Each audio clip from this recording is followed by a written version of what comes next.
예수님의 생애를 보고 복음서를 오후에 계속 이어서 갈 건데, 예수님의 생애가 아마 점심 먹고까지 조금 이제 더 나갈 것 같습니다. 시간이 점심 먹기 전에 충분히 있으면 생애를 다 하고 가면 좀 이어지면 좋을 텐데, 시간이 12시 반부터 점심이기 때문에 개관에 관련된 부분, 신약 개관이나 예수님의 생애를 들어가기 전에 저희가 기초적으로 좀 알아야 되는, 사전에 미리 좀 이제 지도와 지리와 관련돼서 좀 알아야 되는 개관적인 것들을 좀 나누고, 점심 먹은 이후에 예수님의 생애에 대해서 좀 자세히 본 다음에 복음서를 보도록 하겠습니다.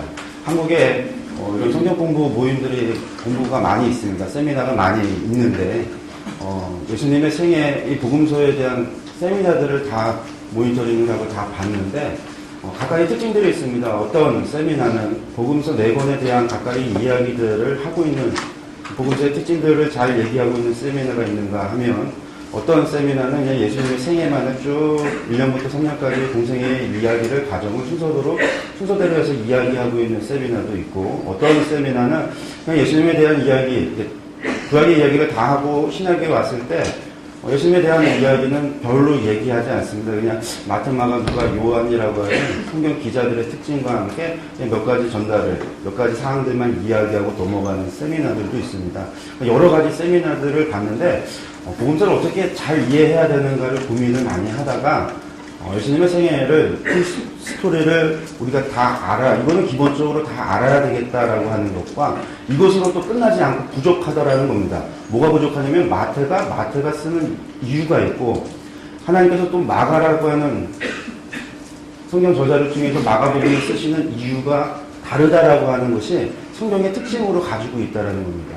마태, 마가, 누가가 대부분 성경 이제 주전 70년 전으로 해서 비슷한 시기에 세 개의 복음서를 줬음에도 불구하고 또 AD 100년경에 요한을 통해서 하나님께서 다시 한번 요한복음을 쓰시는 그런 이유들이 있기 때문에 예수님 생애만 가지고 얘기해서도 복음서가 가지고 있는 특징, 또 그 복음서 기자들을 통해서 하나님이 전달하고자 하는 하나님의 마음, 하나님의 계획, 하나님의 본의, 이런 것들을 판단하고 그것을 우리가 이해하는데 어려움이 있다는 겁니다. 그래서 저희가 예수님의 생애를 다 보고 같이 나누고, 또 그리고 나서 복음서들을 또 개별적으로 복음서가 가지고 있는 그 특징들을 함께 보려고 합니다. 복음서가 내용이 많습니다. 그래서 시간상으로는 정말 많은 시간이 할애되어 있지만 시간이 저희가 한정적이기 때문에 자세한 거는 저희들이 다 다루지는 못하지만, 우리가 하나님의 마음, 그리고 저자를 통해서 나타나고 하나님께서 의도하시는 것들을 저희들이 좀 짚어가면서 그렇게 보도록 하겠습니다. 복음서는 우리가 저마다 다들 잘 안다라고 생각을 합니다. 복음서는. 반면에 구약의 예언서는 다들 어려워합니다. 예언서가 어려운 이유는 예언서에 대한 기본적인 역사적인 배경이나 지식들에 대해서 저희들이 부족하기 때문에, 공부를 하지 않기 때문에 그래서 좀 어렵습니다. 어제 저희들이 열왕기 상하를 전체를 다 보고 왕들의 이야기와 그것의 어떤 흐름들, 역사적인 배경을 보고 예언서들을 보니까 조금 쉽게 다가왔던 것들 여러분들 경험하셨을 겁니다.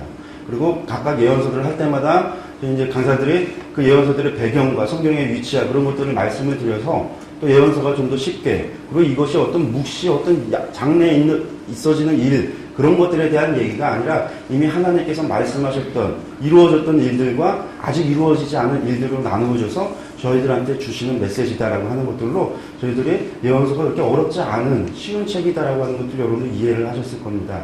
그래서 예언서가 그렇게 어려웠던 이유는 사실은 저희들이 잘 몰라서 그렇습니다.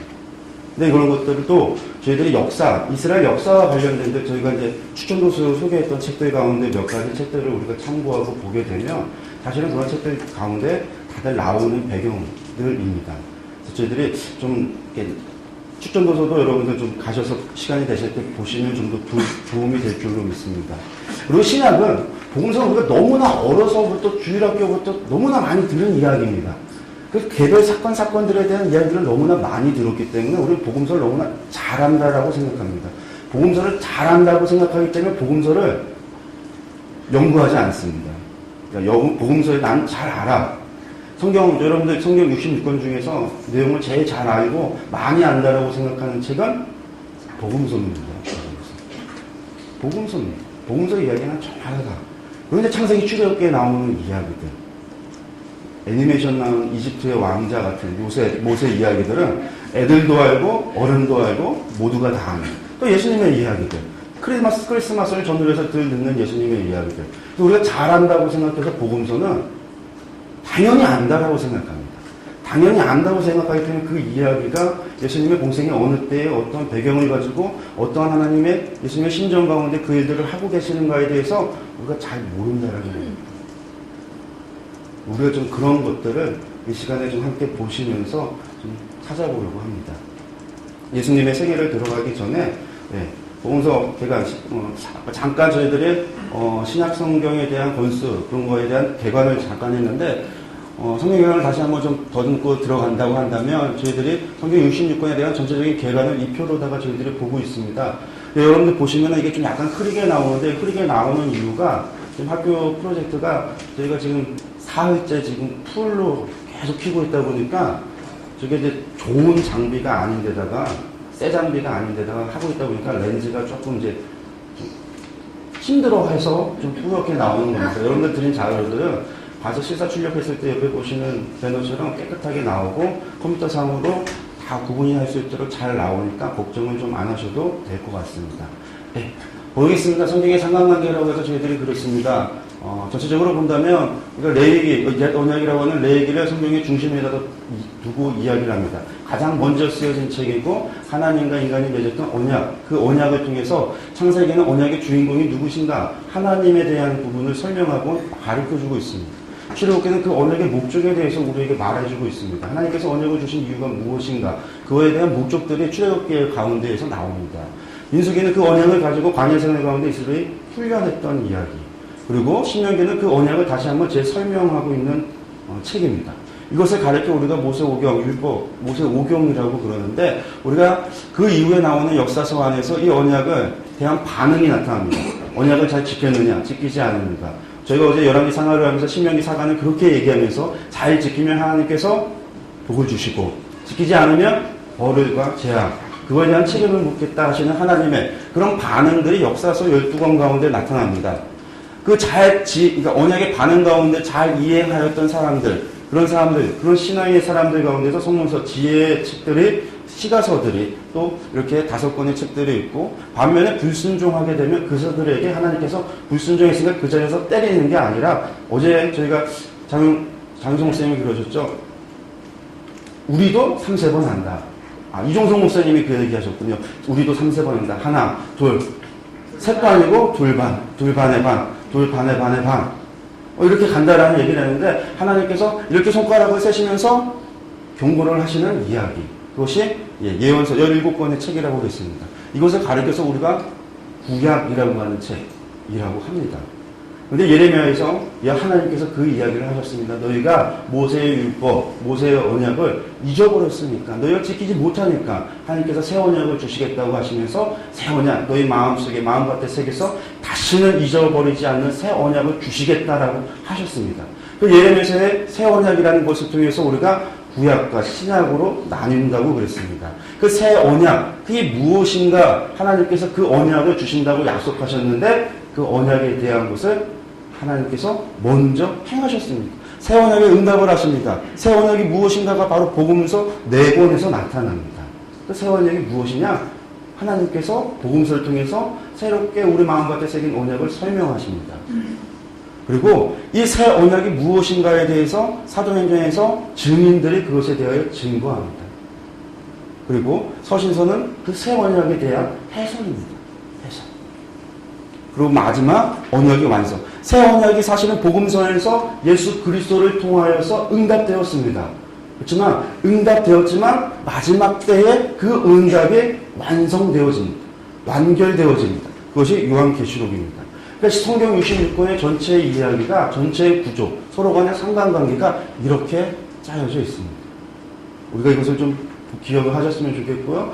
이사야 후반부 40장부터 66장까지의 이야기를 몇 번 이사야 강의할 때 말씀을 들으셨을 것이고, 예언서 강의, 예레미야 강의할 때 제가 또 말씀을 드렸는데, 우리가 복음서를 들어가기 전에 다시 한번 좀 본다고 한다면 이사야 66장뿐만이 아니라 예언서들의 회복에 대한 예언들, 하나님께서 구약에서 말씀하셨던 17권의 예언서를 통해서 하셨던 예언들이 어떻게 이루어졌었냐면 에스라 말라기 때에 에스라 고레스 원년을 통해서 첫 번째 회복이 일어납니다. 고레스를 통해서, 누구를 통해서냐면 고레스를 통해서 어디에서 바벨론 포로되었던 곳에서 돌아오는 것으로 회복되어지는데 이스라엘 백성들, 유다 백성들이 회복되어졌습니다.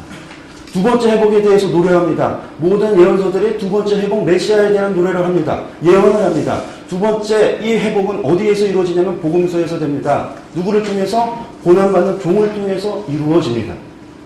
고난받는 종을 통해서 이루어지고 어떻게? 죄의 포로되었던 바벨론 포로가 아니죠. 이때는 죄의 포로되었던 우리가 죄에서 회복되는 모든 사람이 죄에서 회복되어지는 회복이 고난받는 종을 통해서 이루어집니다. 이것이 복음서 안에서 이루어졌습니다. 그렇다고 한다면 우리에게 있어서는 첫 번째, 두 번째는 이루어진 겁니다. 예수님 시대에는 예수님이 오셨을 때 예수님은 두 번째 언약을 이루는 공생애를 살아갑니다. 예수님이 서 있는 그 자리에서 그 앞에 있는 것은 이 두 번째 회복을 완성하시는 십자가 사건을 바라보고 예수님은 가고 계시고 십자가 너머에는 뭐가 있냐면 세 번째 회복이 그려지는데 요한계시록 마지막 날에 하나님의 백성들을 통해서 하나님, 세상의 공중것에 잡은 자로부터 하나님의 나라가 회복되어진다는 것이 마지막 회복을 노래하는 이야기들입니다. 그래서 새하늘과 새 땅이 내려오는 겁니다. 새 백성, 하나님의 백성들이 다시금 땅을 분배했고 하나님의 나라를 이루어갑니다. 그들이 그곳에서 하나님을 예배하는 새 예배가 이루어집니다.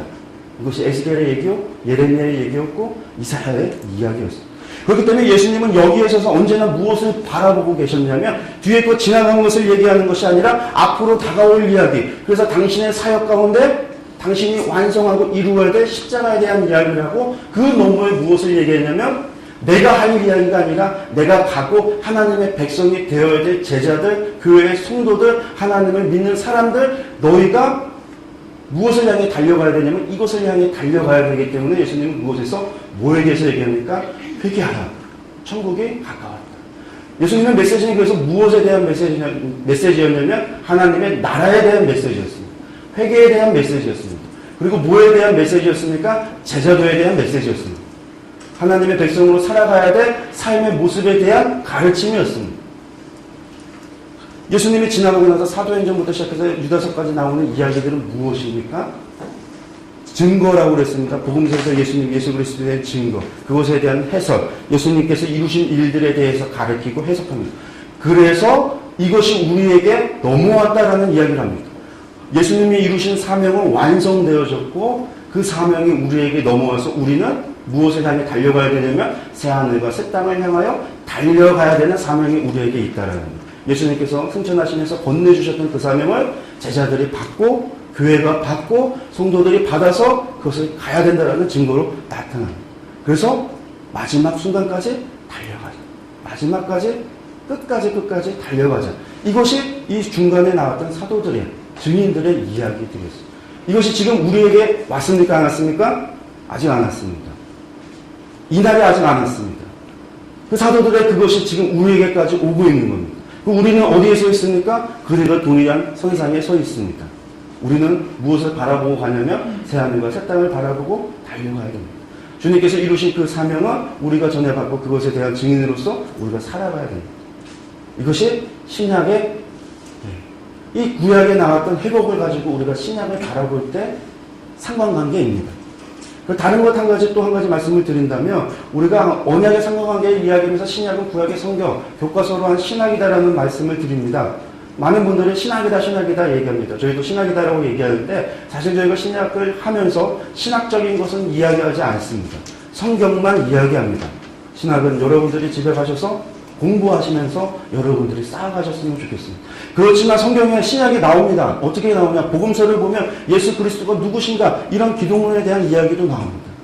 그리스도가 이루신 사역, 구원론에 대한 이야기도 나옵니다.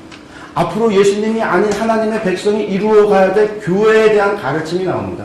교회론도 나옵니다.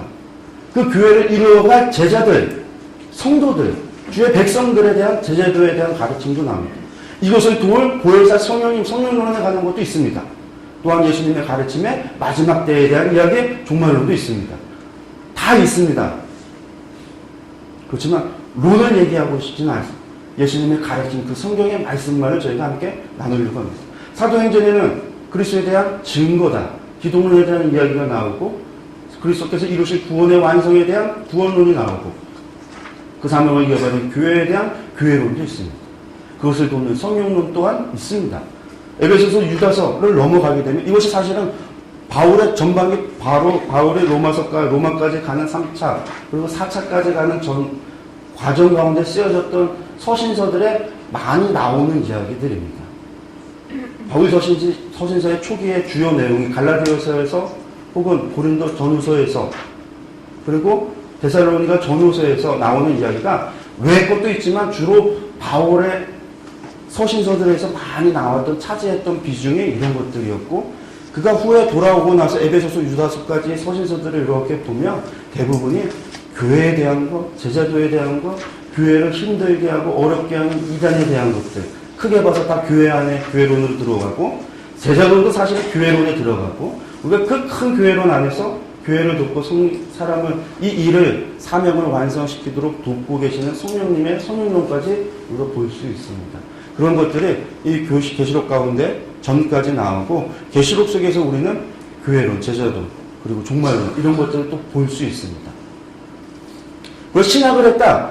이 책들이 바로 구약에 있는 내용을 가지고 온 겁니다. 여러분들 이곳에 보면 한 가지 빠져있는 것이 있습니다. 그것이 뭐냐면 이게 사실은 조직신학과 관련된 이야기들인데 제일 중요한 것 한 가지가 신약 부분에서 빠져 있습니다. 그것이 무엇이냐면 신론입니다. 여러분들 신론이 신약에서 사실상 빠져 있습니다. 그 신론은 어디에 있냐면 구약에 있습니다. 하나님에 관한 것 구약에 나옵니다. 저희가 창세기부터 말라기까지 봤습니다. 그 하나님의 마음을 지금까지 봤습니다. 그게 신론입니다. 그게 하나님에 관해서입니다. 신약을 보면 거기에서는 하나님은 그냥 예수 그리스도 독생자를 주시기까지 우리를 사랑하셨다는 그 큰 하나님의 그 사랑, 어떻게 우리를 사랑하셨습니까에 대한 하나님의 응답하셨던 그 응답의 사랑, 그거 안에서 하나님의 다른 모습들이 다 가리워져 있습니다. 그러니까 우리가 신약만 보고 복음만 보니까 우리가 예수님은 하나님은 어떤 분 그냥 무조건적인 사랑으로 사랑하셔야 되는 분으로 만들어 놓고 우리는 온갖 죄를 짓고 돌아가서 하나님 사랑이시니까 용서해 주셔야죠. 용서하십시오. 그러고서 우리는 또 그냥 세상과 교회와 이 둘 사이에서 차별이 없이 똑같은 삶을 살아가면서 그냥 나는 교회 다니는 사람, 세상 사람들과 아무 구분이 없는 그런 삶을 살아가면서 하나님 앞에서 그렇게 얘기하고 있는, 그러면서 눈물로 기도하며 회개하고 부르짖고 있으며 나는 회개받았다 스스로 자위하면서 살아가고 있는 우리의 모습들은 사실은 우리가 그냥 하나님의 그 사랑에 세상에 가둬놓고서는 무조건적이라고 얘기하는 그 안에 가둬놓고서는 그냥 하나님을 그렇게 만들어버렸기 때문에 그렇습니다. 구약의 이야기로 한다면 무조건적인 사랑을 얘기하고 있는 하나님은 여호와 하나님이 아닙니다. 아브라함이 믿었고 이삭이 믿었고 야곱이 믿었고 다윗이 믿었던 그 하나님, 이사야가 말하고 있고 엘리야가 증거하고 있고 엘리사가 증거하고 있었던 그 성경 속에 나왔던 그 하나님과 무조건적이라고 우리가 얘기하고 있는 그 하나님과는 근본상 본질적으로 다른 하나님이라는 겁니다. 여호와 하나님이냐 바알 하나님이냐는 것처럼 우리는 하나님이라고 하는 우상을 만들어 놓고 그 우상에게 열심히 예배드리고 열심히 신앙생활하고 있는 것과 같습니다. 열심도 아닙니다. 그 열심은 교회에서만 국한되는 이야기입니다. 세상에 나가면 하나님의 말씀은 오라는 데 없고 그냥 우리는 세상의 법 가운데, 세상의 법칙 가운데 세상 사람들과 동일한 목표를 가지고 동일한 가치관을 가지고 동일한 삶을 살아가고 있을 뿐입니다. 그래서 많은 분들이 그럽니다. 이 땅에 800만의 기독교인이 있다면 어쩌면 800만의 하나님이라 불리우는 우상이 있는 것은 아니겠는가. 우리가 내가 믿고 있는 하나님에 대해서 정확하게 알고 우리가 성경과 비교하여 검증해야 합니다. 나는 바른 신앙을 가졌는가. 나는 바른 하나님에 대한 것을, 하나님에 대한 모습을 내가 알고 하나님을 알고 있는가. 사실상 그래서 오늘날의 모든 문제, 종교가 하는 모든 문제는 뭐의 문제냐면 사실은 신론의 문제입니다. 신론에서 잘못되어졌, 하나님에서 잘못되어졌기 때문에. 11개 상을 다 봤습니다. 뭐가 잘못되어졌습니까? 여호와가 하나님인 줄을 알지 못하는 것에서 출발했습니다. 에스겔에서 하나님께서 얼마나 외치니까 내가 여호와 하나님인 줄 알게 될 거다. 그 마지막 심판의 그 자리에서 하나님께서 외치시는 말이었습니다. 여러분들 죽은 뒤에는 모든 것이 드러나게 되어져 있습니다. 예수님께서는 거지 나사로 부자 나사로의 비유를 통해서 말씀하셨던 것. 죽으면 모든 것은 드러나게 되어져 있습니다. 뭐가 거짓이었고 뭐가 진실이었는지. 하나님에 대해서 바로 알아요. 그것을 구약을 생각하지도 않는다면 하나님을 알 수가 없습니다. 십자가에 있는 하나님. 사랑이라고 하는 세 장 가운데 가둬놨던 하나님. 우상 하나님을 섬기는 것. 그것이 북이스라엘 남유다의 그 당시 고대 구약의 이스라엘 사람들이나 신약의 바리새인들이나 똑같다라는 겁니다. 이따가 좀 더 보도록 하겠습니다.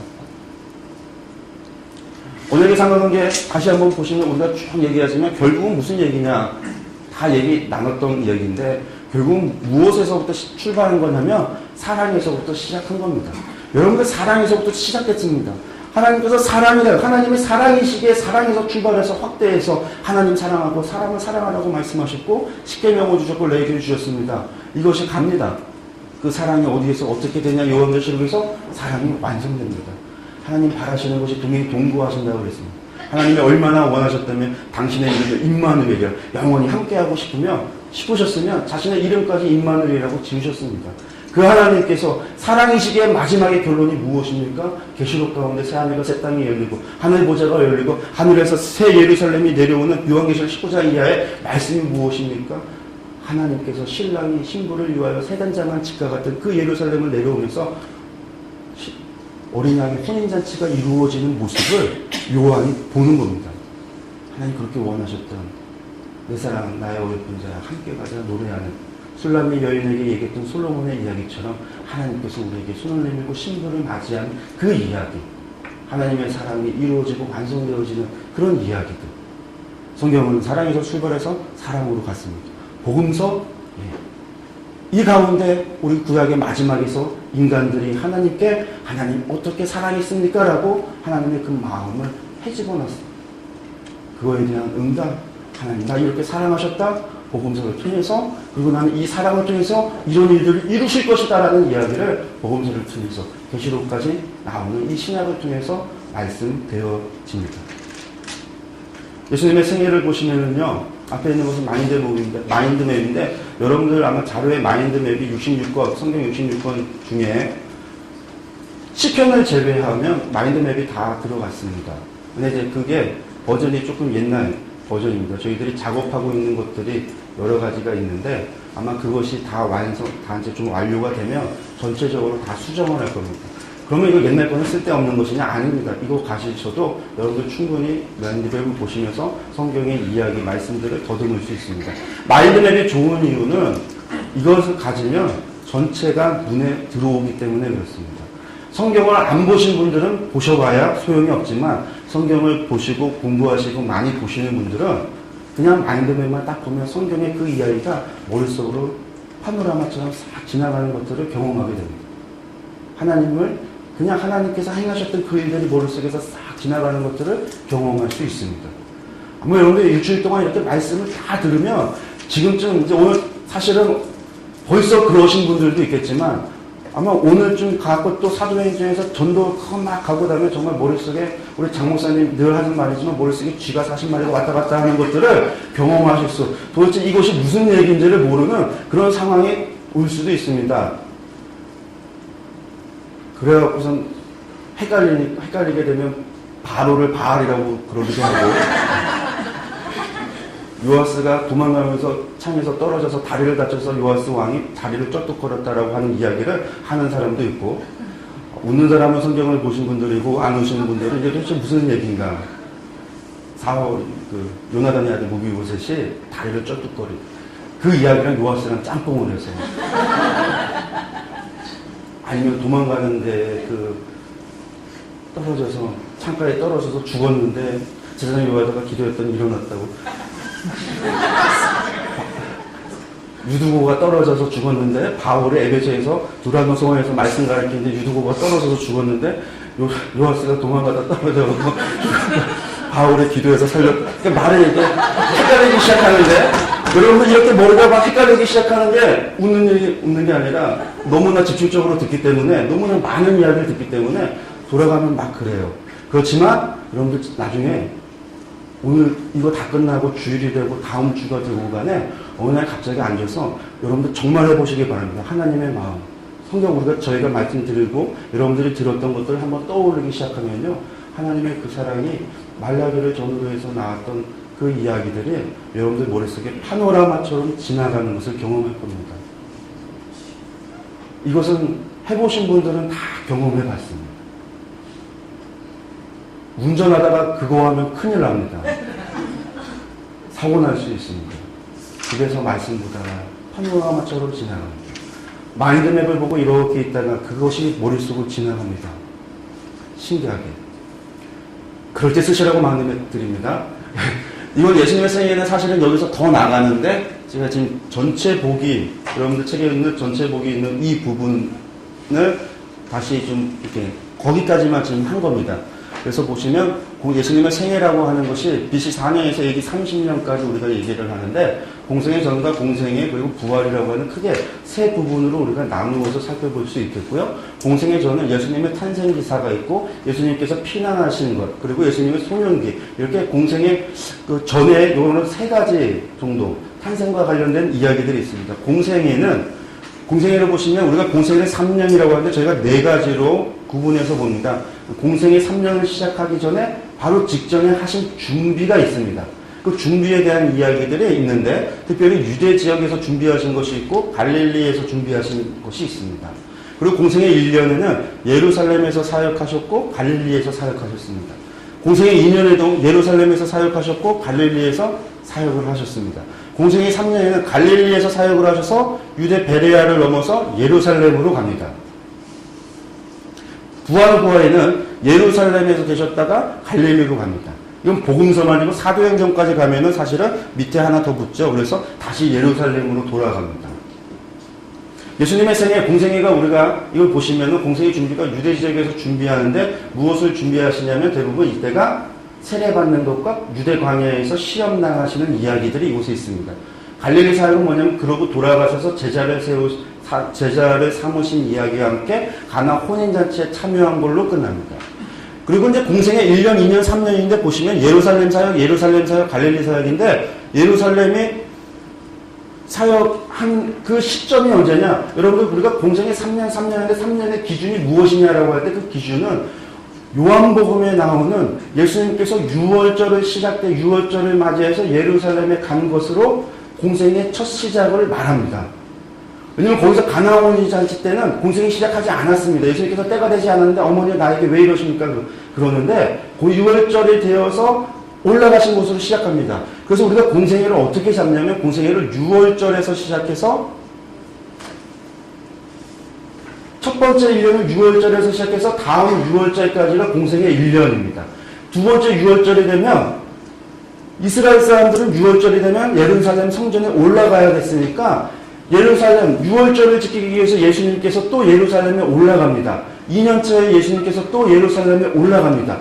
그래서 예루살렘에 올라가셨다가 다시 갈릴리로 돌아가서 사역하신 것이 2년차입니다.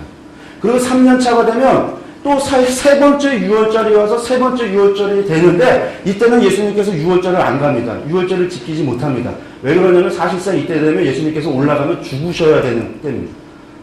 근데 때가 되지 않았기 때문에 예수님께서 올라가지 않고 갈릴리와 유대 베레아를 거쳐서 만 3년을 채우고 네 번째 6월절 되는 해에 십자가에 달리셔서 돌아가십니다. 그래서 우리가 예수님의 공생애를 3년이라고 말씀하는 겁니다. 이해가 가시겠죠? 예. 그러면 이렇게 좀 아시고 넘어가겠습니다. 그래서 예수님의 생애를 보시면 BC 4년에 예수님께서 태어나셔서 베들레헴에서 태어나시고 베들레헴에 머무셨다가 애굽으로 피난을 갑니다. 그리고 돌아오셔서 나사렛에 머뭅니다. 그 AD 8년 6월절이 되면 예수님께서 12세가 되는 해의 6월절에 예루살렘에 올라간 소년기의 기사가 누가복음에 나옵니다. 그래서 이제 예리 8년에 6월절에 예루살렘에 올라갔습니다. 그리고 예리 27년까지 예수님은 나사렛에 머물러 계십니다. 그러다 예리 27년이 됐으면 유대 지역에 가서 세례를 받으시고 유대 광야에서 40일 동안 금식 기도하고 시험 받으시는 이야기가 있고, 그리고 나서 끝나고 나면 유대 광야에서 요단강을 따라서 다시금 갈릴리로 올라가시면서 요단강 강가에서 4명의 제자를 제자로 삼고 가나 혼한 잔치를 참여하셨다가 가버나움에 올라가십니다. 갈릴리 지역. 그러고 나면 6월절이 됩니다. 이때가 공생의 1년의 시작입니다. 그래서 6월절에 예루살렘에 올라가셔서 성전을 청결케 하시고 니고데모의 방문을 받고, 그리고 8개월 동안 이곳에 머물면서 예루살렘 사역을 하시고 8개월이 지나서 갈릴리로 돌아가시는 길에 사마리아를 방문하셔서 사마리아 여인을 만나게 됩니다. 이것이 6월절 예루살렘을 거칩니다. 그리고 갈릴리에 오시면 가나에 가셨다 나사렛, 그리고 가버나움에 나사렛 고향에 가셨다가 배척당하시고 가버나움으로 이사를 갑니다. 가버나움에 이사를 가시면 그곳에서 1차 갈릴리 순회 전도를 하십니다. 사역을 하십니다. 그리고 그것이 끝나면 제자들을 흩어보냈다라고 얘기들을 하는데 하여튼 보내십니다. 그 마지막에 마태를 제자로 삼는 것으로 1년차가 끝납니다. 사실상 1년차에는 제자가 5명이었습니다. 혹은 6명이라고도 하는데 조금 이따 보겠습니다.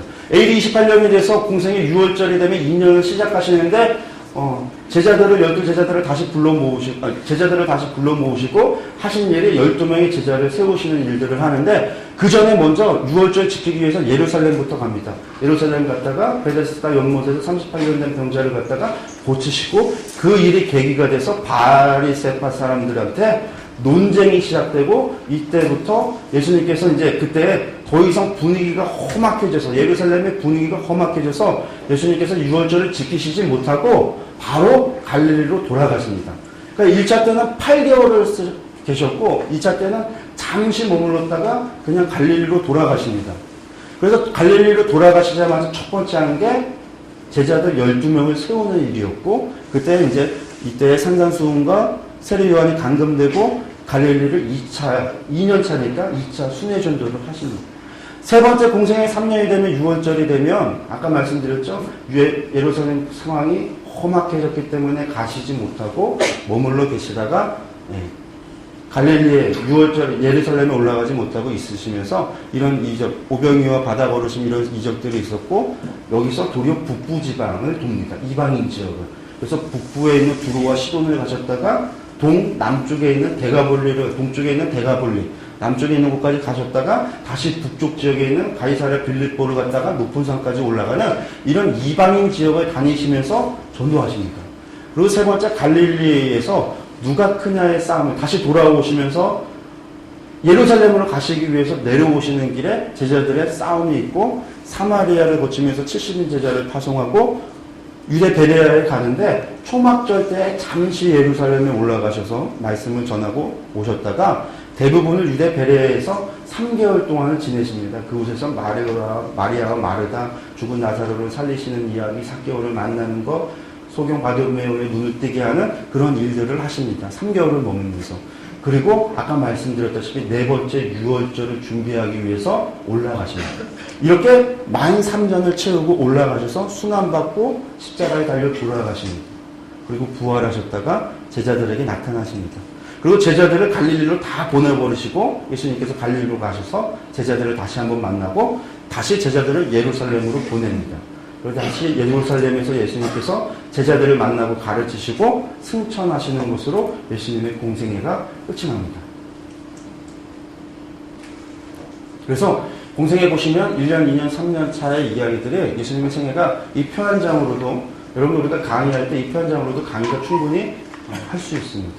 이렇게 짧게 끝나면 아쉽죠. 이걸로 무슨 예수님의 생애를 다 하고, 그러니까 더 자세히 여러분들 일단 3년 차구나.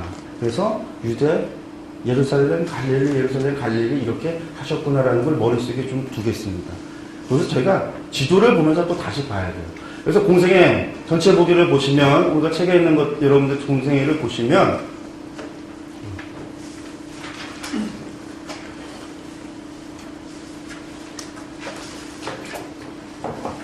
여러분들 가지고 있는 책에는 책이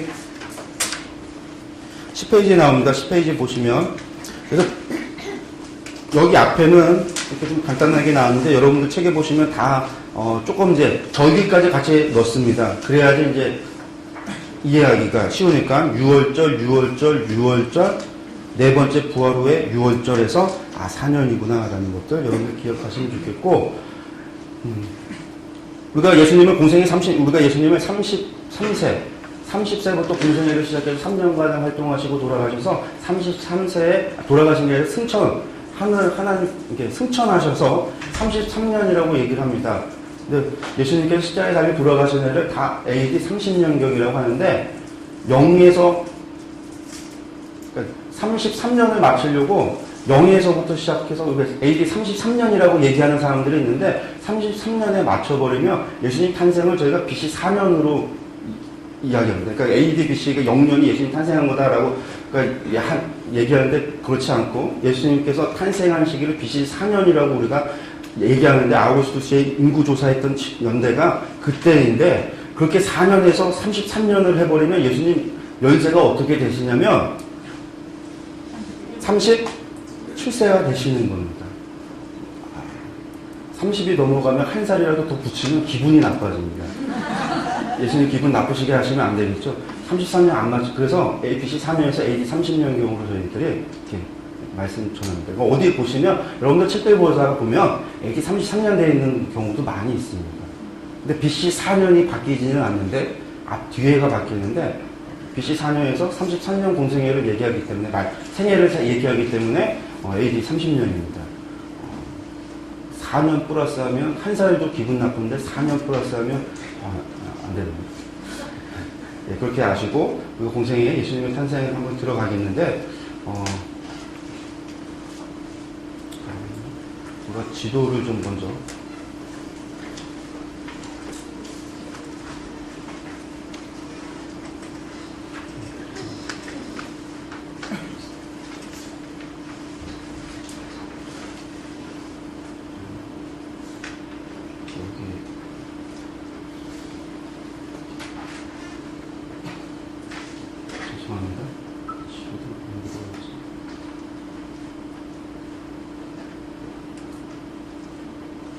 이 지도를 봐야 돼서 이스라엘 지도가 이렇게 좀 쉬운데 저희가 지도 한번 그려보는 거 한번 해보고 여러분들 한번 지도 보고 저희들은 이제 이스라엘 지도, 구약의 지도, 신약의 지도, 이게 복음서에 대한 지도, 지역을 좀 생각을 하시는데 지도 그리는 게 어렵지 않습니다. 지역이 어렵지 않습니다. 우리가 보통 어떻게 기억을 하시면 되냐면 구약 지도를 그릴 때는 대부분 이렇게 그립니다. 이렇게 그리시면 됩니다. 바게트빵이 하나 이렇게 있습니다. 이렇게 안 보입니다.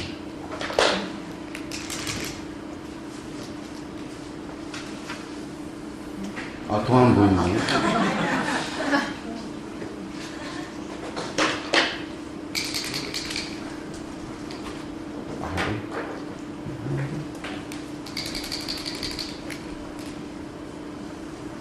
바게트 빵이 하나 있습니다. 바게트 빵이 있는데 하나 조금 타먹었습니다. 좀 부스럭지가 떨어졌어요. 그래서 옆에 부스럭지가 좀 떨어졌습니다. 이 빵을 먹기 위해서 포크를 갖다 찍었습니다. 빵만 먹으니까 부족해서 족발을 좀 사오라고 그랬습니다. 근데 제가 어디서 먹고 있냐면 들에서 먹고 있습니다. 제가 이렇게 먹고 있는데 보니까 옆에 뱀이 와서 혀를 낼름낼름 거립니다.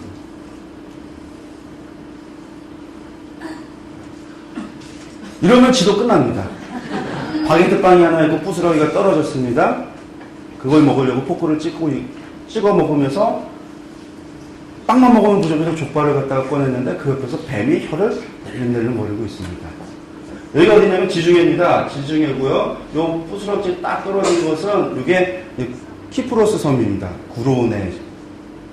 구레네라고 하는, 신약에서, 성경에서 구레네라고 하는, 그리고 요 포크는 어디일까요?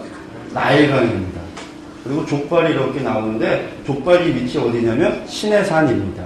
이쪽에 뱀이 이렇게 머리를 내고 있는데 여기가 페르시아 망이고 이 강이 유프라데스와 티그리스 강입니다. 그렇게 본다면 이 지역은 어디냐면 애굽이라고 하는 지역입니다. 광야 생활은 어디서 이루어졌냐면 이 족발에서 이루어졌습니다. 시내산에 있는 곳입니다. 약속의 땅은 어디냐면 여기 손가락같이 이렇게 가리키고 있습니다. 부스럭지가. 여기가 약속의 땅이었습니다. 유다, 이스라엘. 그리고 부스럭지 떨어졌던 곳이 위에 작은 부스러기가 갈릴리 호수고 밑에 큰 호수가 사해바다입니다.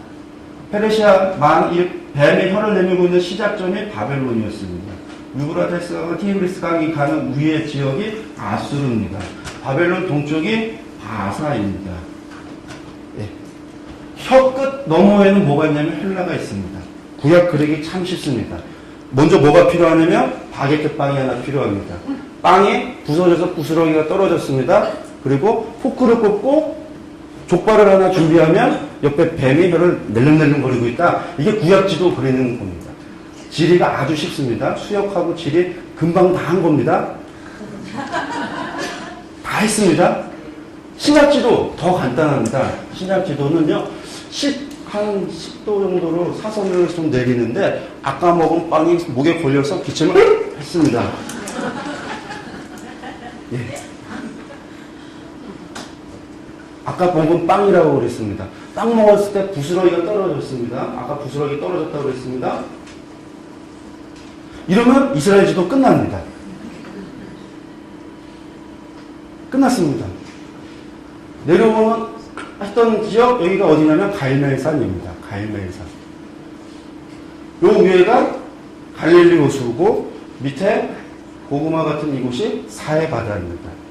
갈멜산, 갈릴리 바다 위에는 뭐가 있냐면 헐몬산이 있습니다. 헐몬산이 있습니다.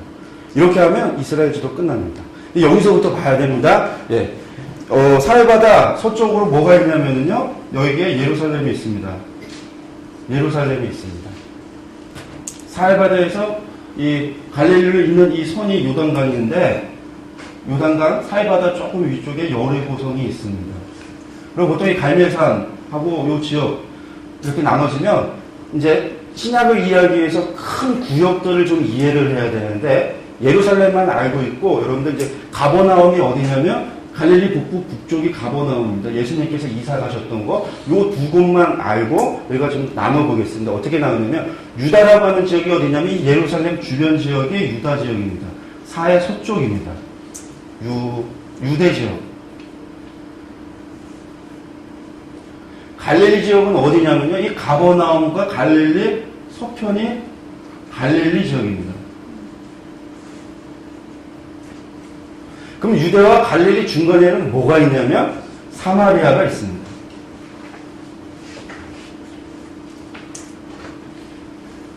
유대 동편에는 뭐가 있냐면 베레아가 있습니다.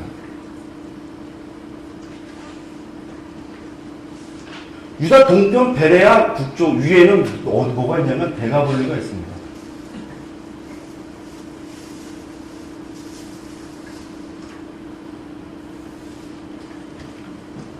이렇게 되어집니다. 그리고 갈릴리와 데가볼리 위쪽, 이 헐몬산을 끼고 이 지역이 뭐가 있냐면 가올라니티스라고 하는 지역이 있습니다. 여러분들 생소할 텐데, 가올라니티스라고 하는 지역이 있습니다. 이 가올라니티스 왼쪽 편에 두로와 시돈이 있습니다. 시돈이 있고 두로가 있습니다. 두로에는 히람이, 시돈에는 이세벨이, 페니키아 지역입니다. 이렇게 되어져 있습니다. 이 중에서 여러분들 지역 중에서 알아야 될 것은 유대인들이 어디에 사냐면 당연히 예루살렘 중심으로 유다 지역에 유대인들이 삽니다. 그리고 중간산을 거치면서 이 갈릴리 지역, 여기 북이스라엘 지역인데 이 갈릴리 지역에 유다인들이 다시금 이제 살게 되는 지역이 됩니다.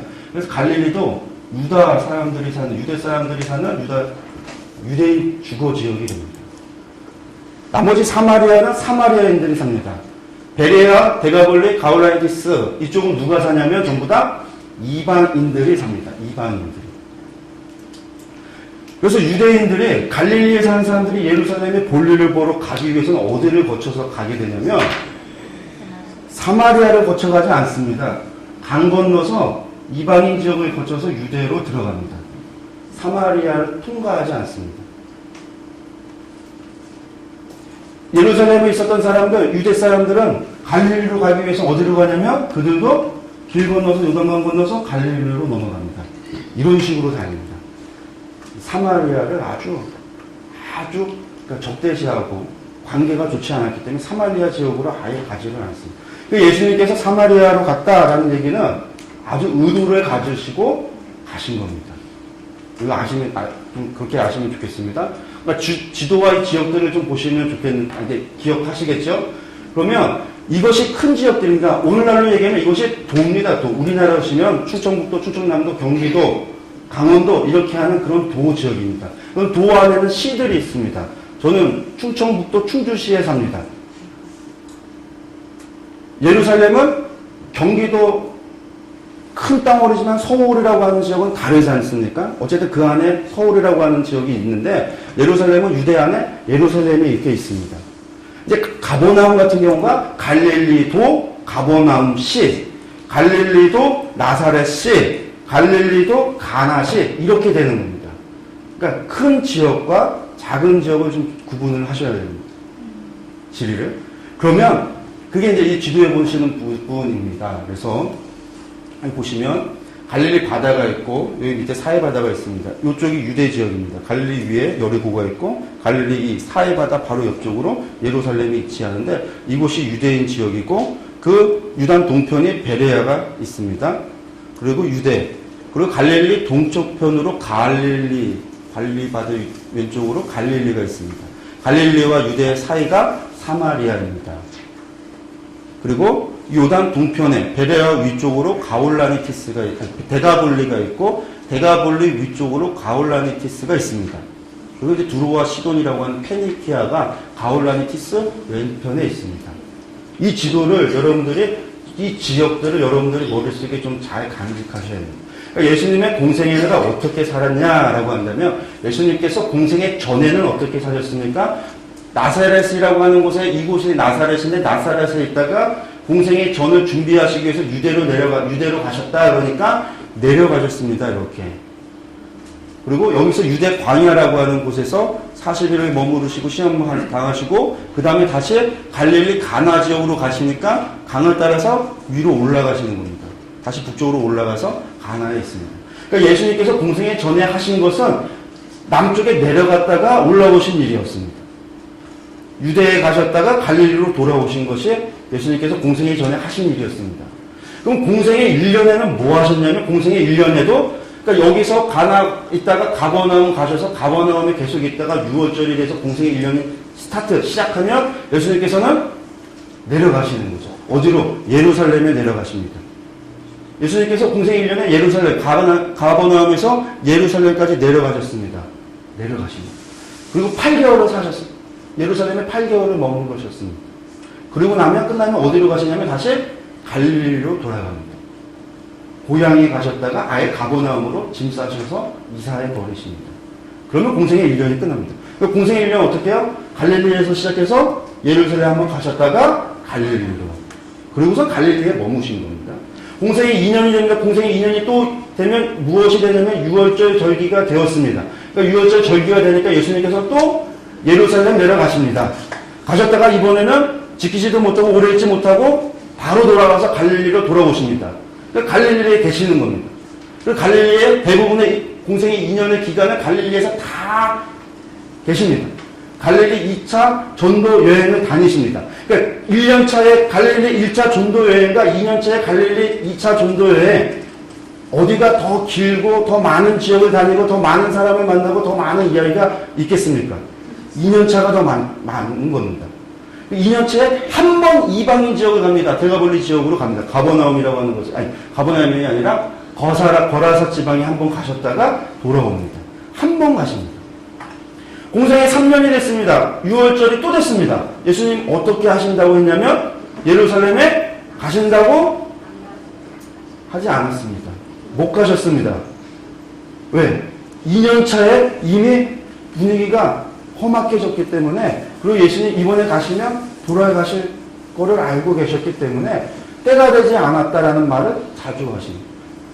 그러면서 때를 얘기하시면서 어디를 가시냐면 갈릴리에 머물러 계십니다. 근데 갈릴리에 머물러 계시는데 갈릴리 사역을 많이 하시는 게 아니라 예수님께서는 갈릴리를 중심으로 해서 갈릴리 주변 지역을 다니십니다. 북쪽 지역을 갑니다. 두로와 시돈 지역에 갑니다. 그리고 이쪽 두로와 시돈 지역으로 가셨다가 그 다음에 반대되는 여기에 가셨다가 반대되는 데가볼리 지역으로 내려가십니다. 이곳에 가셔서 사역을 하시다가 어디로 가시냐면 이 가오라니티스에 있는 그 가이사랴 빌립보 그곳으로 올라가십니다. 그리고 나서 뭐 하시냐면 높은 산에 올라가셨다가 변화하시고 나서 다 이제 제자들을 데리고 이제 남하하기 시작합니다. 남쪽으로 내려오기 시작합니다. 그러면서 갈릴리를 통과해서 사마리아를 지나서 유대 지역으로 오는데 유대로 가시는 것이 아니라 베레아 지역으로 건너갑니다. 왜? 거기가 이방인 지역이니까 안전해서. 그래서 그곳에서 머물면서 3개월을 머무시면서 베레아와 유다 지역을 다니시면서 사역하십니다. 초막절에는 예루살렘에도 올라가셨다 내려옵니다. 바리새인들이 예수님 올라갔다는 얘기 듣고 잡아서 예수님을 죽이려고 막 했다가 못 죽이는 사건도 이 초막절에 있습니다. 그래서 이 3개월을 머무시고 나서 네 번째 6월절이 되는 해에 예수님께서 예루살렘에 올라가십니다. 올라가셔서 7일 주일날 올라가는 종료주일로 시작해서 금요일날 십자가에서 돌아가셨다가 6월절에 부활하십니다. 주일 그렇게 예수님의 부활의 이야기가 이렇게 내려갑니다. 그러니까 3년차는 갈릴리 지역, 갈릴리 북부 지역, 이방인 지역을 가셨다가 그러다가 사마리아를 거쳐서 유대 베레아에 있다가 예루살렘에 가신 겁니다. 예수님 부활하시고 나서는 어디서 부활하셨냐면 갈릴리에서 부활하시지 않고 예루살렘에서 부활하셨습니다. 예루살렘에 부활하셔서 제자들을 만나시고 제자들을 어디로 보내냐면 갈릴리로 다 보냅니다. 그래서 예수님 다시 갈릴리에서 제자들을 만나셨다가 이번엔 제자들을 또 예루살렘으로 다 보내버립니다. 그리고 예루살렘에서 예수님 만나시고 그리고 승천합니다. 이건 사도행전까지 나오는 이야기입니다. 그래서 여러분들 예수님 공생애 지도를 보시면서 예수님의 공생애가 어떻게 되어졌냐? 공생애 전 예수님 유대에 가셨다 갈릴리. 공생애 1년 예수님 예루살렘 가셨다 갈릴리. 공생애 2년 예수님 갈릴리 가셨다 갈릴리.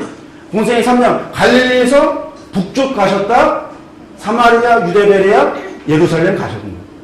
공생애 부활 후 예수님 예루살렘에서 갈릴리 한번 올라가셨다 예루살렘. 시작이 다 갈릴리였는데 부활 후만 예루살렘이지 않습니까? 예루살렘에서 고향 한번 밟고 가시려고 하셨는지 어쨌든 갈릴리 찍고 내려오셨습니다. 예. 그러니까 여러분들 예수님 공생의 지도, 지역들 머릿속에 이거 설명 다 끝난 겁니다. 복음서에서 예수님이 공생의 1년, 2년, 3년에 어디 가시고 어떻게 하고 잘 이제 정리가 다 되신 겁니다. 간단합니다. 예. 애매한 건 없습니다. 애매한 건 하나도 없습니다. 한번 해보겠습니다. 지도가 간단합니다. 그래서 예수님 공생의 전입니다. 예수님 어디에 계셨습니까? 그냥 확대하지 말고 그냥 보겠습니다. 왜냐면 이거 볼 게 아니니까 위에 아래 이것만 찍으면 됩니다. 대전 찍고 부산 찍고 아니고 그냥 북쪽 찍고 남쪽 찍고 갈릴리 찍고 예루살렘 찍고 이것만 하시면 되니까 공생의 전 예수님 출발이 어디입니까? 갈릴리. 어디 찍고 오셨습니까? 예루살렘. 유다 찍고 갈릴리입니다. 공생의 전 예루살렘 아닙니다. 공생의 전 예루살렘 아닙니다. 유대 광야입니다. 광야. 그러니까 갈릴리에서 출발하셨습니다. 어디 가셨다가 어디로 돌아오십니까? 유대 광야 가셨다 갈릴리로 오십니다. 공생의 1년 됐습니다. 어디서 출발합니까? 갈릴리에서 합니다. 갈릴리에서 출발합니다. 어디 찍고 어디로 옵니까? 예루살렘 찍고 갈릴리. 공생의 2년입니다. 갈릴리에서 출발합니다. 어디 찍고 어디 옵니까? 갈릴리. 예루살렘 찍고 갈릴리 옵니다. 공생의 3년입니다. 예수님 어디서 출발하냐면 갈릴리에서 출발합니다. 어디 가십니까? 북쪽 찍고 이방인 지역, 그러니까 이방인 지역 찍고 유대 베레아 찍고 예루살렘 갑니다. 예루살렘 가신다고요? 3차 때 예루살렘 올라가셔야지 돌아가시지요. 예. 공생이 예수님 한 살도 30 넘어서 한 살 플러스 하는 거 싫어한다고 그랬습니다. 지금 플러스 하지 마시기 바랍니다. 예. 그래서 지도 보시면 갈릴리에서 유다로 그리고 갈릴리에서 예루살렘에서 갈릴리로. 갈릴리에서 예루살렘 갔다 갈릴리로. 갈릴리에서 이방 지역 갔다 갈릴리 사마리아 지나서 유대 베레아. 그리고 예루살렘.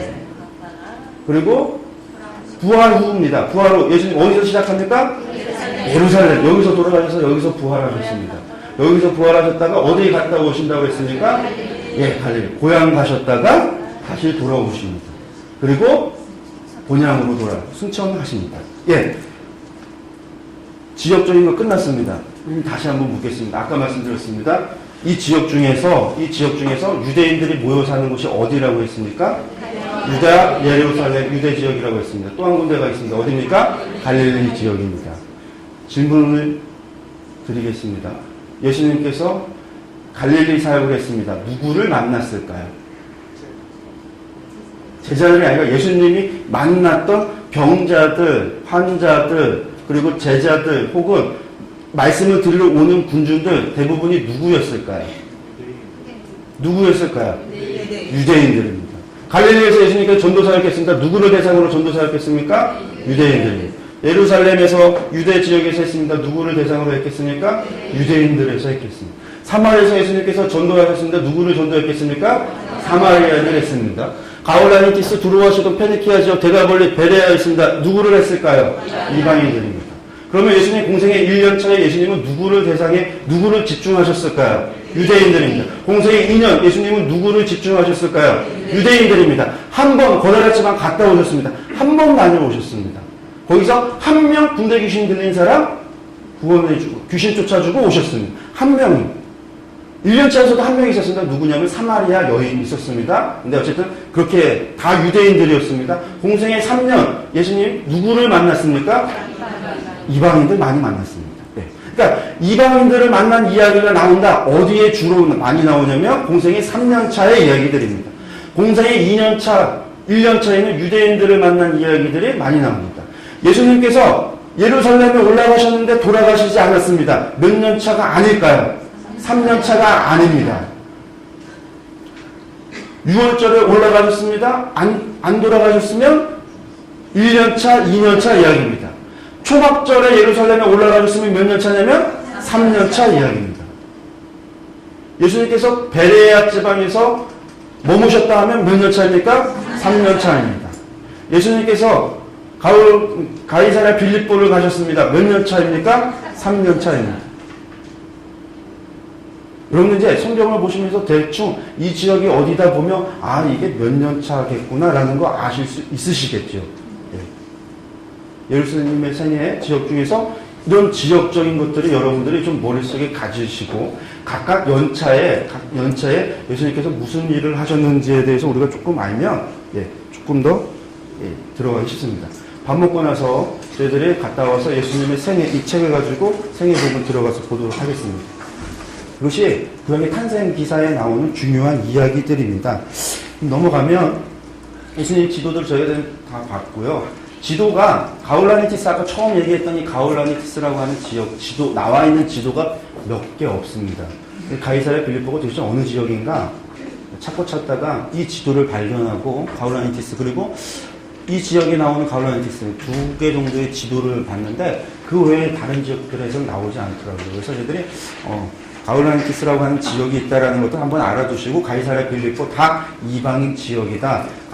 가이사랴 빌립보 같은 경우는 로마에서 세운 도시 이런 것들 여러분들 좀 알아두시면 좀 좋을 것 같습니다. 예, 예수님 태어났던 베들레헴의 모습입니다.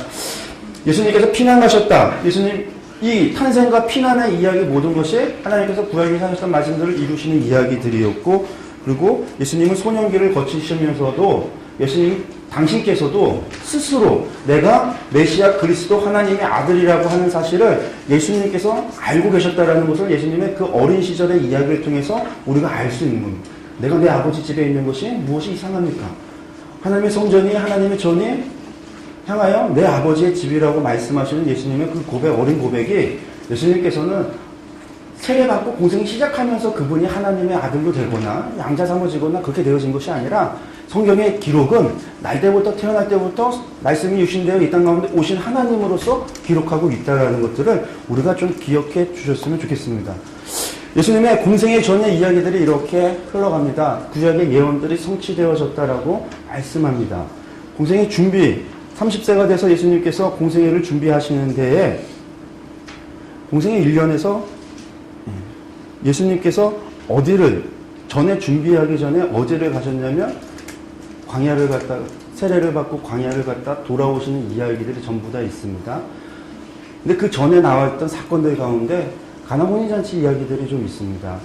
제가 스킵하거나 넘어가는 것들 가운데는 마태복음, 마가복음, 누가복음, 요한복음 각 사복음서에서 말씀하면서 다시 한번 이야기 반복되어지는 것이 있기 때문에 제가 이제 이렇게 넘어갑니다. 그러니까 그렇게 좀 아시면서 앞에 거, 그 책을 좀 보시면서 이렇게 눈을 따라가 주셨으면 좋겠습니다. 예수님께서 갈릴리에서 공생애를 준비하실 때 먼저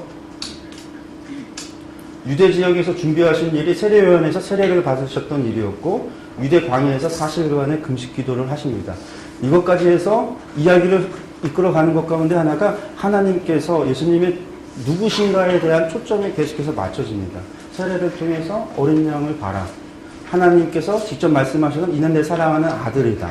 광야 사건을 통해서 사단의 유혹을 이겨내시고 천사가 수종주시는 그 하나님, 그 예수님, 그분은 도대체 누구인가라는 것들을 기자들은 질문을 던지는 겁니다. 그 이야기를 통해서 예수님은 바로 천사의 수정을 받으시기 합당하신 분, 하나님 당신께서 스스로 내 아들, 사랑하는 아들이라고 가르쳐주고 계신 분, 선지자를 통해서 세례 요한이라는 선지자를 통해서 저는 누구냐? 세상 죄를 지고 가는 어린 양으로서의 메시아 구원자라고 하는 사실들을 끊임없이 이야기하고 있습니다. 그러니까 예수님이 누구이신가에 대해 초점 맞고 있습니다. 초점을. 그러니까 모든 이야기, 모든 복음서의 첫 이야기는 예수님이 누구이신가? 예수님은 누구신가? 그분이 바로 구약의 예언자시고, 구약의 메시아시고, 그리고 구약에서 약속하셨던 그 그리스도고, 우리의 죄를 해결할 두 번째 회복을 이루실 바로 그 고난받는 종이다라고 하는 사실을 우리에게 알려주고 증거하고 있다라고 하는 겁니다. 그것이 어디에서 클라이막스로 끝나게 되냐면, 여러분들 알다시피 가나 혼인잔치 이야기 속에서 무슨 사건이 있냐면, 가나 혼인잔치에서 물이 포도주로 바꾸었다라고 하는 것이 중요한 것이 아니라, 가나 혼인잔치를 하러 가기 이전에 예수님께서 세례 요한의 집회에서 누구를 제자로 삼냐면, 안드레와 베드로와 빌립과 나다니엘을 제자를 삼습니다. 4명의 제자를 먼저 삼는데 이들이 했던 고백들이 뭐였냐면 다들 뭐라고 얘기하냐면 내가 오늘 메시아를 봤어. 구약의 메시아를 봤어. 내가 오늘 그리스도를 봤어. 저는 진정 하나님의 아들인가 봐. 이들이 예수님을 만났을 때마다 했던 고백들이었습니다. 그 4명의 제자들을 데리고 가나 혼인잔치에 갔다가 혼인잔치의 이야기가 쫙 진행되고 맨 마지막에 결론적으로 요한 기록하고 있는 것은 무엇이었냐면 이 일로 인하여 제자들이 예수님을 믿게 되었더라라는 겁니다. 자신이 스승이었던 세례 요한의 이야기를 듣고 예수님을 바라봤습니다. 예수님을 보니 정말 메시아 같고 선지자 같고 그랬습니다. 하나님의 아들 같기도 했습니다. 이들이 그렇게 입술로 고백했지만 가나 혼인잔치를 겪고 나고 나서 그 표적과 이적을 겪고 나서야 제자들이 하나님 예수님을 믿게 되었다라고 기록하고 있습니다. 가나 혼인잔치의 기록은 가나 혼인잔치에서 예수님께서 물을 포도주로 만들어서 술 먹으라고 만드신 게 아니라, 그래서 우리는 포도주를 먹어도 된다라고 얘기하는 게 아니라, 그런 게 아니라 예수님을 믿게 하시고자 하나님 예수님께서 공생애를 시작하기 전에 때가 이르지 않았을 때 마리아 어머니가 강권하고 얘기하니까 어머니에게 효도하기 위해서 했다라는 것이 아니라 성서 기자가 얘기하고 있는 것은 제자들로 하여금 믿게 하기 위해서라는 겁니다.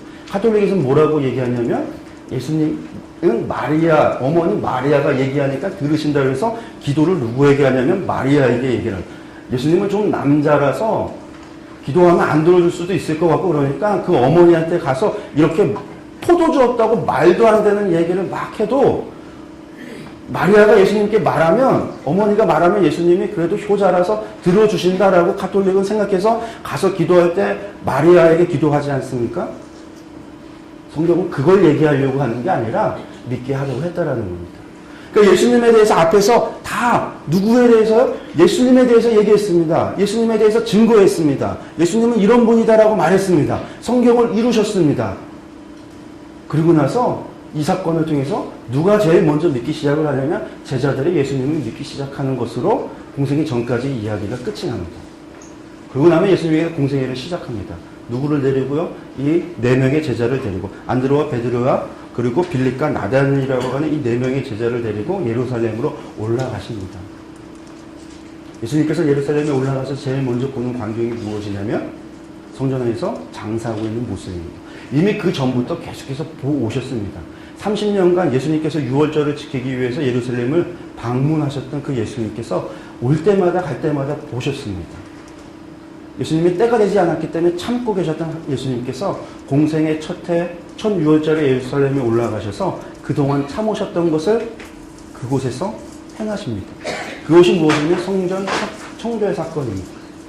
여러분 생각해 보십시오. 예수님께서 그것을 볼 때마다 무슨 생각이 하나님이 전이요 내 아버지의 지요 전이고 내 전입니다. 만민이 기도하는 집이요. 왜 만민이 기도하는 집입니까? 솔로몬이 뭐라고 기도했었냐면 내가 기도하고 내 백성이 기도하고 우리가 죄 가운데 기도하고 우리가 포로되었을 때 기도하고 이방인이라도 그것을 향하여 기도하면 하나님 그 기도 들어주옵소서라는 기도였고 하나님께서 그 기도 응답 내가 들어주겠다 해서 너희가 기도하고 나를 찾을 때가 그네가 그곳에서 너희의 기도를 들으시고 응답하시고 하시겠다고 하셨던 하나님의 말씀입니다. 그래서 성전은 만민이 기도하는 집 하나님을 만나는 곳이었고 하나님을 찾는 곳입니다. 하나님을 찾는 그곳이 무엇이 됐냐면 제사장 요한으로 인해서 제사용품 전매청이 돼서 장사하는 곳이 되었다라는 겁니다. 우리가 중간사 시간에 배웠습니다. 무엇을? 중간길을 지나가면서 제사장 요한에 의해서 돈 주고 로마 당국으로부터 제사장직을 사버렸습니다. 제사장도 이제는 자기가 돈 주고 사는 시대가 대제사장이 됐는데 돈이 들어갔으니까 투자를 했으니까 돈을 뽑아야 됩니다. 그걸 하려고 제사용품 전매청 오늘날로 얘기하면 그런 것을 만들어 놓고 제사를 하러 오는 사람들에게 제수용품을 팔았던 겁니다. 예수님께서 그것을 다 청결하기 시작합니다. 성전 척결 사건이 그래서 첫 해에 예수님께서 예루살렘에 올라가자마자 하시는 일입니다. 여러분들 생각해 보시기 바랍니다. 하나님께서는 400년 동안 기가 막혀서 침묵하셨습니다. 예수님 30년 동안 그것을 눈으로 보며 참으셨습니다. 하나님도 아셨습니다. 그 예수님께서 올라가셨다면 당연히 청결합니다. 누가 기분이 나쁠까요? 제사장이 기분 나쁩니다. 대제사장이 기분 나쁘고 제사장들이 기분 나쁩니다. 왜? 이것이 수입원인데 기분이 나쁩니다. 사두개파도 기분 나쁩니다. 사두개 후예들 다윗 시대 때 제사장이 했던 사두개 후예했던 이 사두개인들도 제사장과 한 통속에 한 그룹에 했던 이 사람들도 기분 나쁩니다. 왜? 이것이 우리의 정치 자금이었고 우리의 재물이었는데 그것을 뒤엎는 예수님이 기분 나쁜 거예요. 반면에 그것을 보면서 기뻐하고 좋아하는 사람들이 있습니다. 그것이 누구냐면 사두개인의 반대편에 섰던 사람들. 누구냐면 바리새인입니다. 서기관들입니다. 바리새인이 좋아합니다.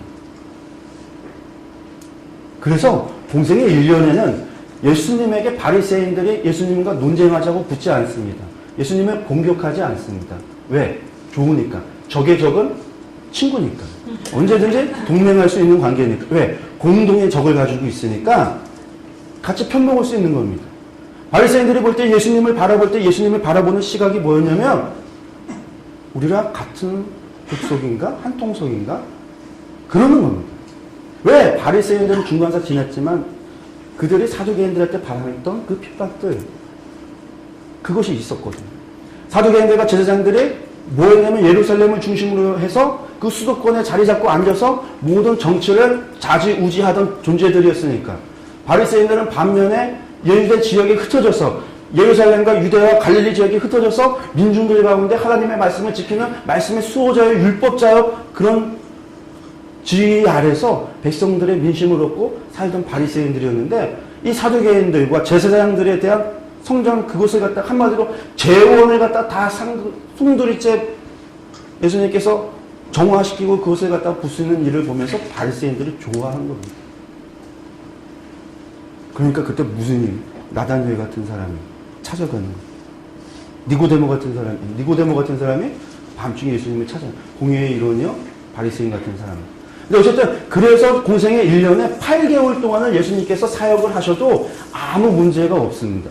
8개월 동안 예수님께서 사역하시는데 무슨 사역을 하시냐면 정결 사건을 일으키고 말씀을 가르치고 그리고 많은 이적들 그 제자들이 세례를 주고 예수님께서 이적과 기적을 행사했습니다.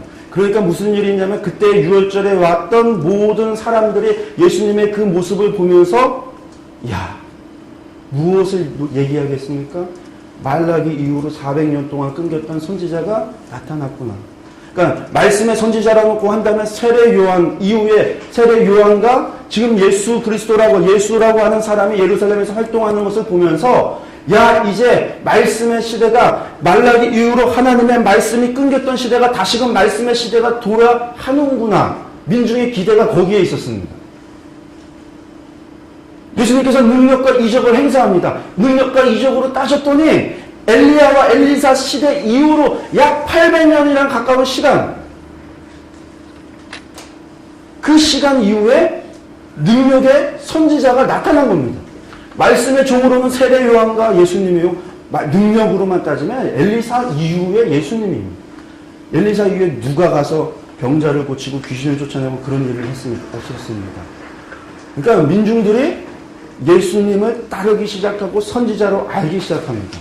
그러니까 사도계일이나 제사장이 예수님을 건들지 못합니다. 처음엔 건들지 못하고 바리새인들은 예수님을 지켜봅니다. 저가 우리와 같은 편이 될 수 있는가? 8개월이 지났는데 백성들이 전부 다 예수님을 쫓아가니까 민중의 지지가 바리새인들을 향하여 있던 그 민중의 지지가 예수님을 향하여 돌아가니까 바리새인들이 기분 나빠하기 시작합니다. 그게 8개월 차 되는 그쯤 지나고 나서부터 기분 나빠하기 시작을 합니다. 그래서 예수님께서 예루살렘 사역을 마치고 8개월이라는 긴 시간 동안 예루살렘에 계셨다가 갈릴리로 돌아가게 되는 이유가 됩니다. 그때 예수님께서 하셨던 니고데모를 통해서 하셨던 말씀이 있습니다. 예수님이 무슨 말씀 하시냐면 그때에 예수님께서 내가 온 이유가 무엇인지, 하나님이 400년 동안 침묵하고 계셨던 그것이 무엇이었는지, 말라기 때에 백성들이 이스라엘 사람들이 질문했던 그 질문에 대한 답이 무엇인지에 대해서 니고데모에게 처음으로 말씀합니다. 그것이 무엇입니까? 하나님이 세상을 이처럼 사랑하사 독생자를 주셨으니, 독생자를 주셨다라는 겁니다. 그러면서 예수님이 하셨던 말씀, 그 앞에 하셨던 말씀은 무엇입니까? 인자가 장대에 울려야. 예수님은 스스로 내가 십자가에 달려 죽으실 것을 공생의 1년 차부터 알고 날 때부터 이미 오래전부터 알고 계셨겠지. 어쨌든 공생의 1년 첫 시작할 때 니고데모의 질문 앞에서 예수님은 그 이야기를 먼저 다 하십니다. 야, 나는 이 땅에 죽으러 왔다. 대속의 제물, 죄인의 제물이 되기 위해서 이 땅에 오셨다라는 겁니다. 저주받은 자의 상징인 나무 위에 올려 죽으러 오셨다라는 겁니다. 십자가를 져서 이 땅에 죽으러 오셨다라는 얘기를 합니다. 그것은 다른 무엇이 아니라 하나님이 세상을 이처럼 사랑하셨다라고 하는 그 사실을 알려주고 보여주기 위해서. 바울 선생님은 그래서 무엇이라고 합니까? 하나님께서 독생자를 주신 것은 당신의 사랑을 확증하신 일이라고 했습니다. 확증하고 증거하고 증명하기 위해서 하셨던 일이라고 했습니다. 백성들이 하나님 앞에 하나님이 언제 우리를 사랑하셨습니까? 라고 하는 그 질문에 대답하기 위해 오셨는데 예수님 공생의 1년 니고데모와의 대화 속에서 이미 초기부터 이미 예수님 밝히시고 말씀하셨습니다.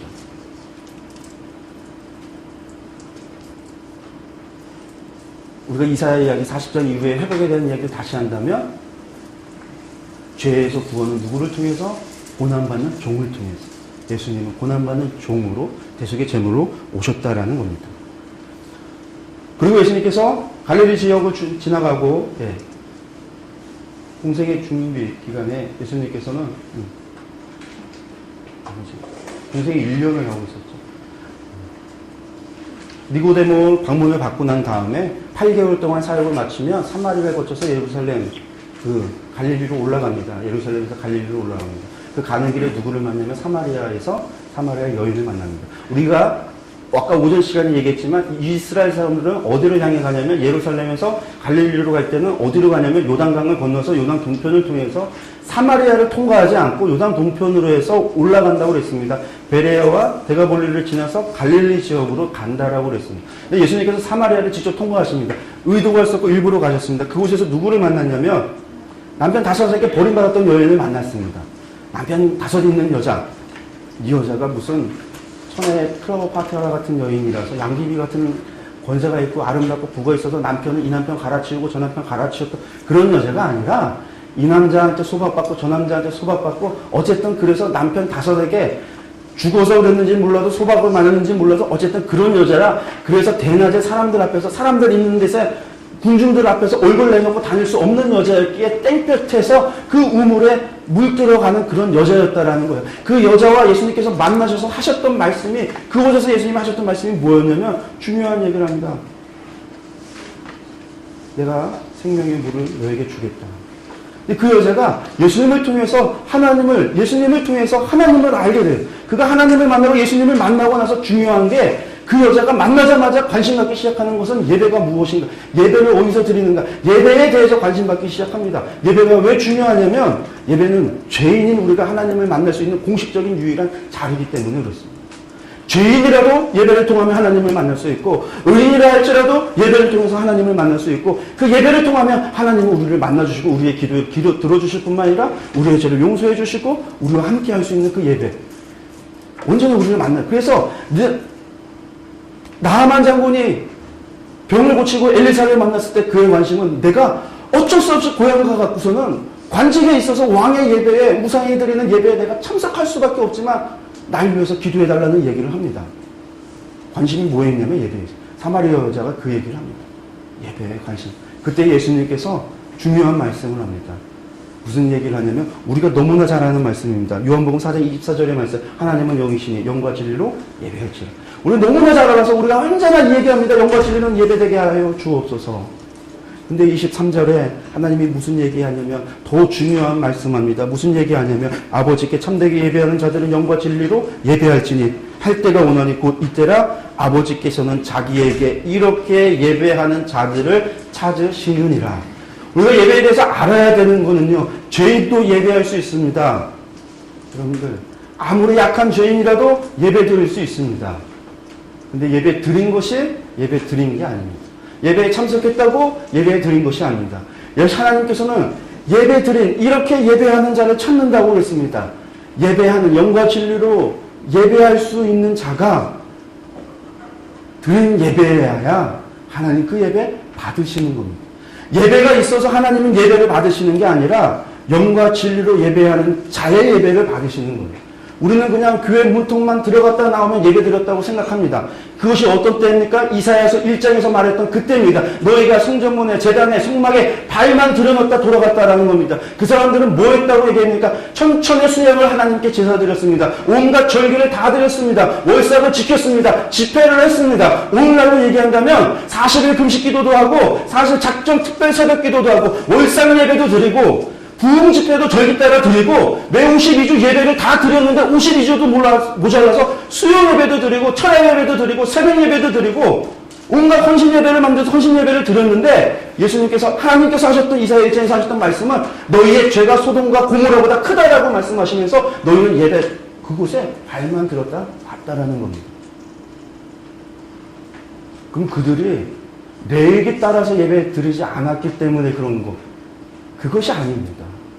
예레미야가 가서 여호야김이 시대가 되어지면 이 사람들이 분향하겠다고 무슨 짓을 하냐면 저 구스 땅까지 가서 귀한 향을 가져다가 드렸다고 그랬습니다. 여호야김은 백성들 앞에 바벨론 포로 1차가 끝나고 나서 백성들에게 금식을 선포하고 하나님께 기도하자고 그랬습니다. 그랬더니 무슨 짓 했다고 그랬습니까? 하나님 말씀 갖다 읽었더니 말씀 다 불태우는 짓을 했다고 그랬습니다. 예배 드리면 예배 드린 건가? 아닙니다. 예배 드린 것이 예배 드린 것이 아니라 예배자가 영과 진리로 예배 드리는 예배자의 예배를 하나님이 받으십니다. 그렇게 하나님은 오늘도 예배자를 찾으신다라고 말씀합니다. 왜? 예배자가 없기 때문에. 구약을 다 돌아봐도 구약의 역사를 다 돌아봐도 예배를 제대로 드렸던 사람이 얼마 없었기 때문에. 분열왕국 이후로 우리가 열왕기 3부터 시작해서 말라기 때까지 와봤지만 없었다라는 겁니다. 하나님이 오직하면 너희들의 찬양을 나 그 찬양 듣기 싫다라고 말씀하고 너희들의 그 예배 받기 싫다고 얘기해서 적군이 있어도 성문을 갖다 닫아버렸으면 좋겠다고 말씀하시는 하나님. 근데 똑같다라는 거예요. 하나님과 아무 상관없는 예배를 드려왔습니다. 우리는 하나님과 아무 상관없는 사람입니다. 하나님을 만나는 그때 제가 하나님께 예배 드렸습니다. 하나님께 예물을 드렸습니다. 내가 하나님을 찾았습니다. 하나님의 이름으로 저는 전도했습니다. 하나님의 말씀을 받습니다. 나는 너 도무지 알지 못하겠다. 네가 드린 예물, 네가 드린 예배, 나는 모르겠다. 영과 진리로 예배하는 자를 하나님을 찾으시고 오늘도 찾으십니다. 하나님 오늘도 찾으십니다. 그리고 올라오셔서 그 이야기를 예수님께서 하십니다. 그리고 갈릴리로 돌아오셔서 갈릴리 사역을 하십니다. 12달 중에 8개월가량 사역을 하셨으니까 약 4달 짧은 기간을 갈릴리에서 있습니다. 그러면서 가나 왕이 신하를 고치시는 이야기와 나사렛에 배척했습니다. 이미 8개월을 지나고 나면 갈릴리에 소문이 쫙 퍼졌습니다. 6월달에 온갖 유대인들이 와서 예수님께서 행하셨던 그 일을 딱 듣고 얼마나 많은 소문이 퍼졌을까요? 야, 선지자가 나타났어. 이제 말라기 이후로 400년이라는 그 우리의 그 암흑시대를 지나고 지금 왔는데, 야, 얼마 전에 세례 요한이 나타나더니 예루살렘 6월절에 예루살렘에서 하나님의 선지자가 나타났어. 그가 온갖 이적과 기적을 행사하는데 예전에 말로만 듣던 엘리사와 같은 그 놀라운 일들을 행하시는 분이야. 소문이 났습니다. 그러니까 예수님을 사람들이 영접합니다. 예수님을 찾아옵니다. 그런데 나사렛 고향으로 갔더니 배척받습니다. 그 사람 가운데는 뭐가 있습니까? 나사렛 예수, 선입견이 있습니다. 예수님을 어려서 보았던 그 예수님에 대한 것, 예수님의 가족과 혈육에 대한 선입견, 그 선입견 때문에 예수님의 말씀을 들어도 듣지 못하고 예수님의 이적을 보아도 보지 못하고 깨닫지 못하는 일이 일어난다는 겁니다.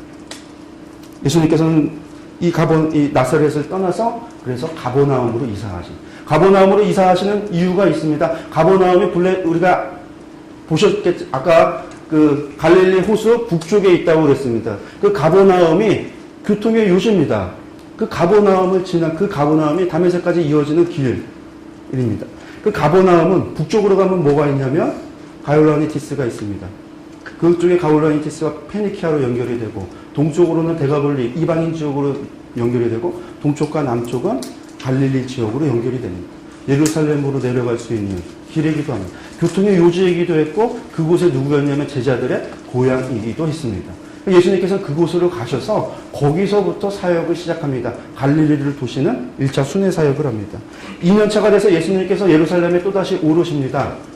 6월절에 예수님께서 오르셔서 예수님께서 하시는 일은 가자마자 만났던 게 베데스다 연못에서 38년 된 병자를 만나요. 예수님께서 이 병자를 고치고 난 다음에 안식일 논쟁이 벌어지게 됩니다. 안식일 논쟁. 베데스다 연못은 그런 얘기 있었더라라는 전설 따라 삼천리의 전설인데 실제로 있었던 사건은 아닙니다. 아니라고 말할 수 있습니다. 하나님이 하신 일이 아니라고 말할 수 있습니다. 왜? 하나님이 일이, 만약에 여러분들 그게 정말로 하나님께서 천사를 보여서 물을 동해해서 그때 들어가는 사람이 병이 고쳐졌다라고 한다면 거기에 수많은 사람들이 있으면서 맨날 물 동하는 것을 기다리면서 뭐 하겠습니까? 옆에 사람이랑 온갖 얘기하면서 할 거 아닙니까? 너는 어떻게 왔니? 너는 무슨 병이니? 그래. 야, 우리 물 동할 때 우리 이번에는 꼭 들어가자. 네가 들어가고 내가 들어가고 우리 서로 돕자. 뭐 별의별 얘기하다가 만약에 물이 한번 동하면 무슨 일이 일어나냐면 아비 귀환이 일어납니다. 누가 먼저 들어가려고 뛰어듭니다. 그러지 않았을까? 그거 하나님께서 장난치시는 겁니까? 그렇다고 한다면 전설 따라 삼천리와 같이 그런 얘기가 있었더라 해서 사람들이 그거 붙잡고 거기서 병 고침 받아보려고 모여 있었던 겁니다. 만약에 정말로 그런 일이 일어났다면 그건 사단이 장난치는 일이겠지 하나님이 하실 만한 일이 아니다라는 겁니다. 그곳에서 예수님께서 38년 된 병자를 고치고 나서 안식일에 논쟁이 있게 됩니다. 누가 논쟁하냐면 바리새인들과 논쟁합니다. 예수님께서 올라오실 때 사람들이 기다렸겠죠. 6월절 못 갔던 사람은 야, 그 소문 들었으니까 이번에 또 예수님이 올라오실까? 제사장과 사두개인들은 야, 그놈 간 다음에 다시 좀 성지 전매청 차려놨는데 이놈이 또 올라가서 이것도 다 뒤집어 엎는 거 아니야? 이번에는 이러면서 준비하고 바라보고 있었을 것이고, 바리새인들은 야, 또 이거 올라와서 또 난리치고 하면 또 백성들 또 우리 버리고 다 쫓아가는 거 아니야? 관심 갖고 지켜보고 있을 때 예수님께서 안식일에 역사하신 겁니다.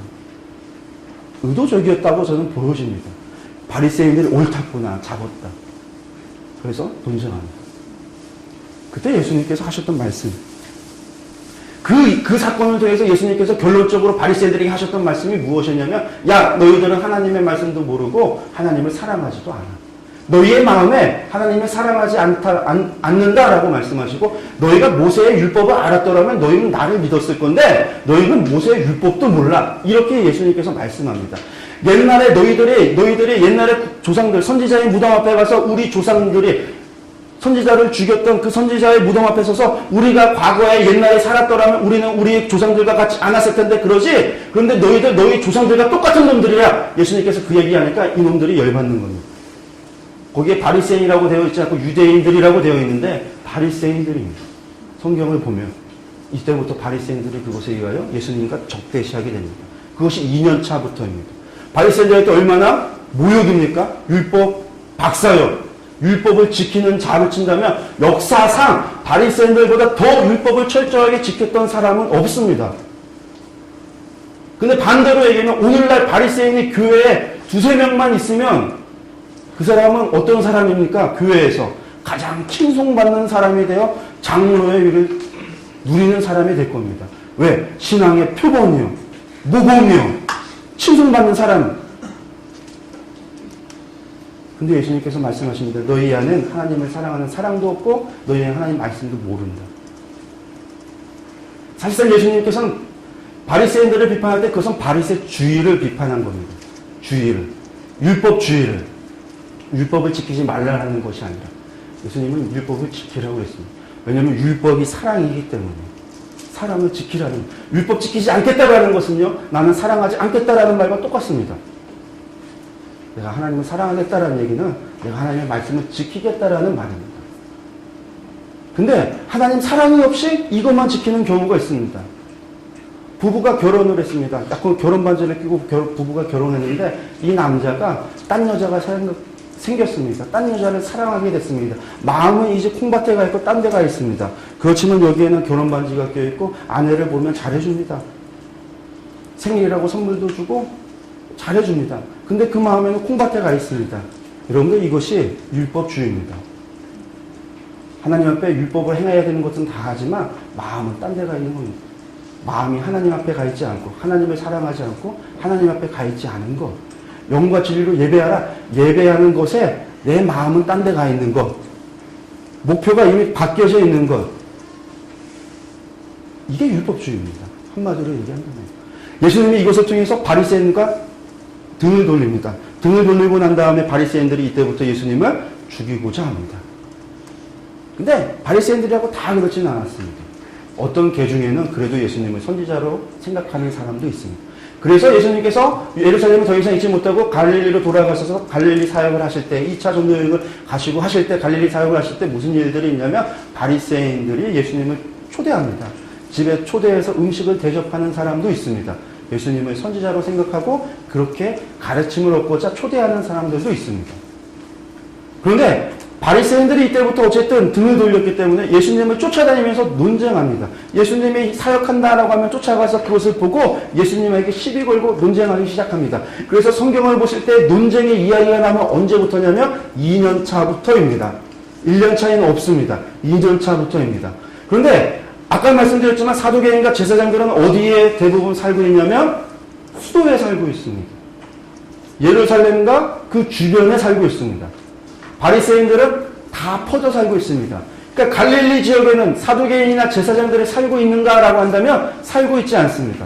누가 살고 있냐면 바리새인들이 살고 있습니다. 그러니까 예수님께서 갈릴리 사역할 때 논쟁들, 바리새인들과의 논쟁들이 일어납니다.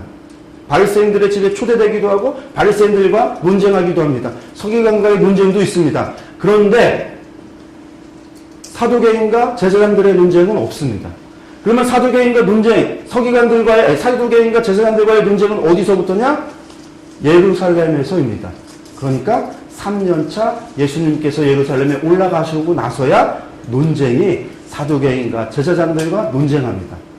그때 되면 바리새인과 사두개인과 제사장과 서기관이 동맹을 맺고 연합합니다. 무엇을? 예수님을 죽이기로 하게 됩니다. 그것이 결정적인 사건은 예루살렘 입성 직전에 있었던 죽은 나사로를 살렸던 사건이었습니다. 어쨌든 돌아가서 이때부터 사람들이 그러니까 예수님을 갖다가 대적하고 바리새인들이 논쟁을 하기 시작하는 일이 이때부터 있습니다. 공생의 사건을 지나고 우리가 이제 보면 몇 가지만 조금 더 보면 공생의 3년차가 그렇게 2년차가 지나고 3년차가 되면 예수님께서 이때부터 이방인 지역을 사역을 하십니다. 그래서 이방인 지역을 다니십니다. 만약에 그래서 예수님께서 성경을 봤을 때 이방인 지역을 많이 나온다, 이방인에 대한 이야기가 많다 하면 다 3년차입니다. 그렇다고 한다면 여러분들 마태, 마가, 누가, 요한 중에 이방인 이야기가 가장 많은 성경책은 어떤 성경책입니까? 여러분들 아시기에 누가라고 보통 우리가 알고 있습니다. 그렇다고 한다면 누가의 기록은 대부분 공생의 3년 중에 몇 년 차의 이야기가 많겠습니까? 3년 차의 이야기가 많습니다. 3년 차의 이야기가 많으니까 예수님께서 어디를 많이 갔냐면 다른 건 다 갈릴리, 예루살렘밖에 없는데 3년 차만 예수님이 많이 다니셨습니다. 갈릴리에서 페니키아도 갔고 데갈볼리도 갔고 가울라니티스 빌립보도 갔고 그리고 갈릴리와 사마리아 거쳐 유대 베레아까지 갔다 예루살렘을 갑니다. 많이 다니니까 누가복음은 어떤 특징을 갖게 되냐면 여행 서화 형식을 갖게 됩니다. 여행기가 쓰여지는 겁니다. 특징들이. 그러니까 여러분들 3년차가 돼서 예수님께서는 이때부터 이방인 사역을 합니다. 왜? 예수님은 하나님은 누구만 사랑하시지 않기 때문에 이스라엘만 사랑하시지 않기 때문에 하나님의 성전은 만민을 위하여 만들었기 때문에 예수님은 이 땅에 오시기를 유대인들만을 위하여 온 것이 아니라 만민 모든 사람들을 위하여 오셨기 때문에 이방인 사역을 하십니다. 이방인 사역을 하시고 그리고 이제 마지막으로 갔던 곳이 모든 갈릴리 사역의 마지막 그것이 가이사랴 빌립보를 통해서 제자들과 함께 가서 마지막으로 제자들에게 묻죠. 내가 누구냐? 가이사랴 빌립보가 무엇이었냐면 로마가 만든 도시였는데 그곳에 뭐가 있냐면 만신전이 있습니다. 판신전이라고 하는 만신전. 로마의 모든 신들을 모아놓았던 신박물관 같은 만신전이 있어서 많은 사람들이 그곳에 가서 무엇을 하냐면 자기 신, 원하는 신을 찾아서 예배합니다. 자식이 없는 사람은 자식 주는 신에게 가서 예배하고 돈이 필요한 사람은 돈, 재물 주는 신에게 가서 제사하고 이뻐지길 원하는 사람들은 미의 여신에게 가서 제사하고 하는 식의 만신전이 있는 그곳에서 예수님께서 제자들에게 물으시는 겁니다. 야, 나를 뭐라고 하니? 의미가 있지. 제자들이 그곳에서 주는 그리스도시요 살아계신 하나님의 아들입니다. 이 베드로의 고백이 있고 나서부터 예수님께서 무엇에 대해서 얘기하냐면 그래 내가 그리스도야 라고 그 고백이 있고 나자마자 하시는 얘기는 그리스도는 인자는 나는 뭐 하냐면 십자가 예루살렘에 올라가서 고난받고 십자가에 못 박혀 죽어야 된다. 나는 죽어야 된다라는 이야기를 하시기 시작합니다. 나는 죽어야 된다는 이야기를 하시기 시작하시면서 제자들에게 요구합니다. 야, 너희들도 십자가를 져라. 그 얘기는 뭐냐면 너희도 죽으라라는 얘기입니다. 지금 우리의 십자가란 개념이 다른데 왜? 예수님이 이미 십자가에 달리셔서 죽으신 때가 아니라 죽기 이전입니다. 왜 로마에서 십자가를 지라라는 얘기는 죄인이 되라라는 것, 가장 흉악한 범죄자가 되라라는 얘기는 죽으라라는 얘기예요. 예수님께서 나 죽으러 갈 거야, 너희도 죽어. 나 죽으러 갈 거야, 나 따라오려면 너희도 죽어야 돼. 나 죽으러 가는데 나 따라가려면 너희도 십자가 지고 죽어야 돼. 고난의 길을 가야 돼. 예수님 그 얘기로 하기 시작합니다. 그런데 제자들은 그것에 대해서 아무것도 알지 못합니다. 아무도 알지 못합니다. 그저 무엇에 대해서 관심 갖냐면 무슨 자리에 차지할까 그 관심만 갖습니다. 보아도 보지 못하고 들어도 듣지 못합니다. 3년 동안 예수님께서 하셨던 그거 보아도 보지 못하고 들어도 듣지 못합니다. 하나님께서 여러 분열한 시대기 전체를 지나가면서 하셨던 그 일들 이스라엘 백성조차 구약의 이스라엘 백성도 보아도 보지 못하고 들어도 듣지 못하고 알지 못하던 그들 갔다 와서도 알지 못하던 그들 제자들도 똑같습니다. 보아도 알지 못합니다. 우리 그런 얘기합니다. 무슨 얘기하냐면 예수님 한번 만나봤습니다. 예수님 한번 만나봤습니다. 예수님 만나면 뭐 하시게요? 신랑 같은 예수님 만약에 제가 예수님의 부인이었다면 예수님은 참 힘드실 거예요. 제가 얼마나 바가지를 긁어 겠을까요? 예수님만 말씀하시면 다 순종하실 것 같습니까? 우리가? 예수님 말씀하시면 다 따르고 나타나셔서 말씀하시면 정말 좋으실 것 같습니까? 예수님 오시면 무슨 얘기할 것 같습니까? 성령님 우리 가운데 이미 오셨습니다. 성령님 오셔서 뭐 하신다고 그랬냐면 우리의 죄를 책망하고 우리의 죄를 드러내게 하신다고 그랬어요. 계속해서 너 죄인이야 네 죄야 이거. 듣기 싫어. 우리 그래서 귀 닫고 살지 않습니까? 여러분들, 우리 귀 닫고 살면서 뭐만 하냐면, 하나님 가만히 계세요. 제발. 입 다물고 계시고, 제 얘기나 들으시고, 제 얘기만 들어주세요. 하나님 원하시는 거는, 저 그거에 귀 닫고 있겠습니다. 하나님 그냥 제 얘기 들으시고, 제 얘기만 들어주세요. 이게 우리의 기도요, 우리의 신앙의 모습이지 않습니까? 보아도 보지 못하고 들어도 듣지 못하는 건 예나 지금이나 똑같습니다. 구약의 이스라엘 백성들 하나님 섬기고 하나님의 백성을 했던 사람들이 그래갖고, 바리새인들 율법의 학자 박사들이라고 했던 사람들도 그랬고, 예수님 곁에서 예수님을 3년 동안 지켜보았던 제자들조차 그들이 예수님이 하시는 말씀이 무엇인지 아무것도 모른다라는 거예요. 예수님 변호사 사건에 가서 모세와 그리고 엘리야와 만나서 무엇을 준비하냐면, 예수님께서 앞으로 당하신 순환과 십자가, 그 죽음을 준비하고 있는 그때조차도 그것을 바라보면서 여기가 좋사오니 여기다 초목사에서 짓고 여기서 살다고 얘기하는 게 우리의 모습이라는 겁니다. 복 받는 자리가 좋으니 사명이고 감당.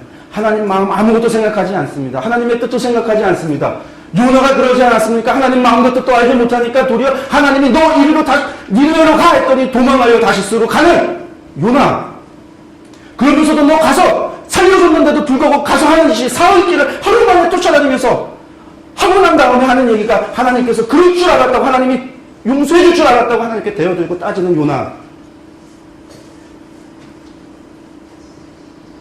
도대체 누가 하나님의 마음을 알고, 도대체 누가 하나님을 이해하고, 누가 도대체 하나님을 생각하는 겁니다. 제사장의 마음, 제자들의 마음은 콩밭에 가 있었습니다.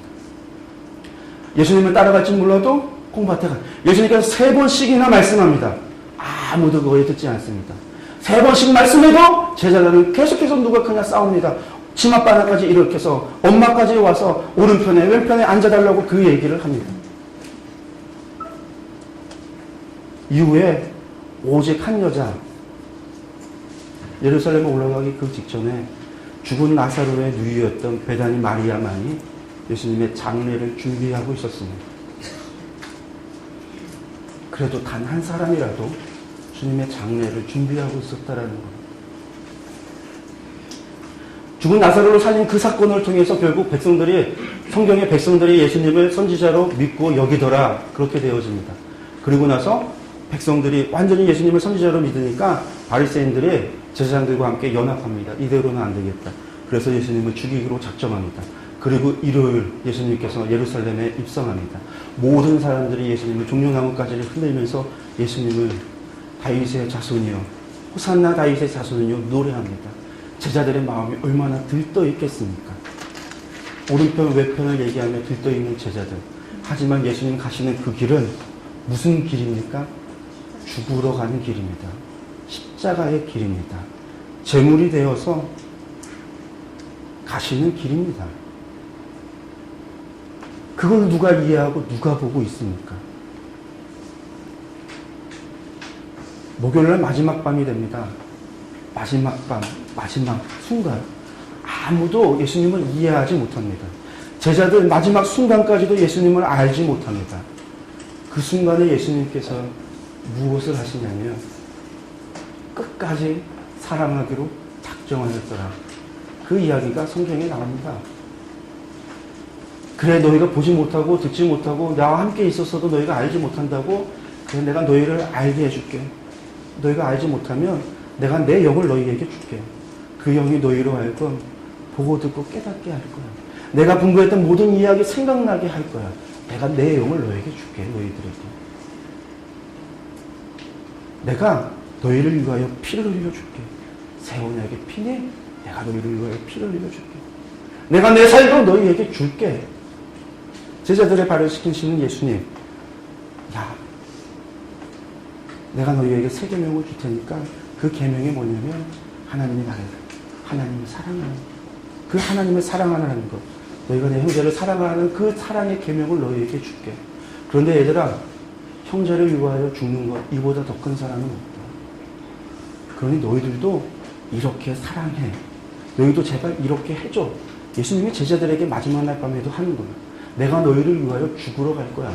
내가 내일이면 너희를 위하여 죽을 거야.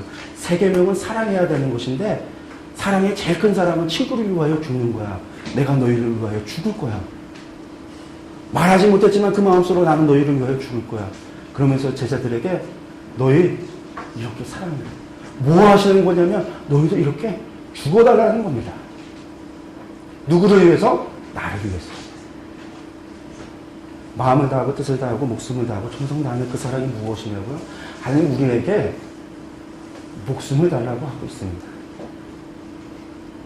우리 인생 살아가면서 나의 사랑이 내 마음의 이만큼의 일부분 요만큼 하나님께 바치라고 얘기하시는 것이 아니라 하나님은 우리에게 얘들아 나는 너희의 100%를 원해.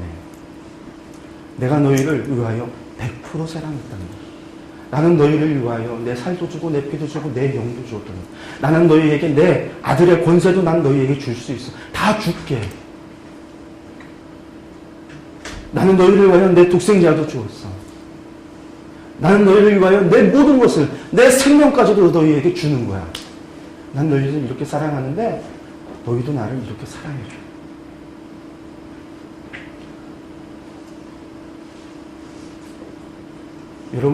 여러분들의 부부가, 아내가, 남편이 여러분들을 몇 프로 사랑해 주기를 원하십니까? 50% 사랑해 주길 원하십니까? 50%라도 감지덕지 하시겠습니까? 50% 사랑하고 50%는 옆집 남자 사랑하면 좋겠습니까? 만약에 여러분들은 80%를 사랑하고 20%는 연예인을 사랑해서 연예인을 쫓아다닌다고 하면 여러분도 좋겠습니까? 사랑은 100%를 원하게 되어져 있습니다. 그리고 그 사랑은요, 오늘 받았다고 내일 필요 없는 게 사랑이 아닙니다. 오늘 100% 받았으면 내일도 100%로 받고 싶은 게 사랑입니다. 내일 100% 받으면 모레도 100% 받고 싶은 게 사랑입니다. 그렇기 때문에 사랑이 영원하고 천국이 영원한 겁니다. 아, 그만 받았으면 좋겠다. 그러지 않아요. 하나님 우리에게 100%를 요구하고 계십니다. 그 밤에 하나님 예수님께서는 야, 친구를 위하여 나는 죽으시. 너희 그렇게 사랑하라. 그렇게 행하라. 그것이 세계명을 지키는 일이다라고 예수님 말씀하고 가셨습니다. 제자들을 아무도 이해하지 못한 예수님께서 그렇게 가셨습니다. 그리고 십자가에 달리십니다. 예수님께서 고난의 종으로 세상 죄를 지는 어린 양이 되셔서 죽으셨습니다.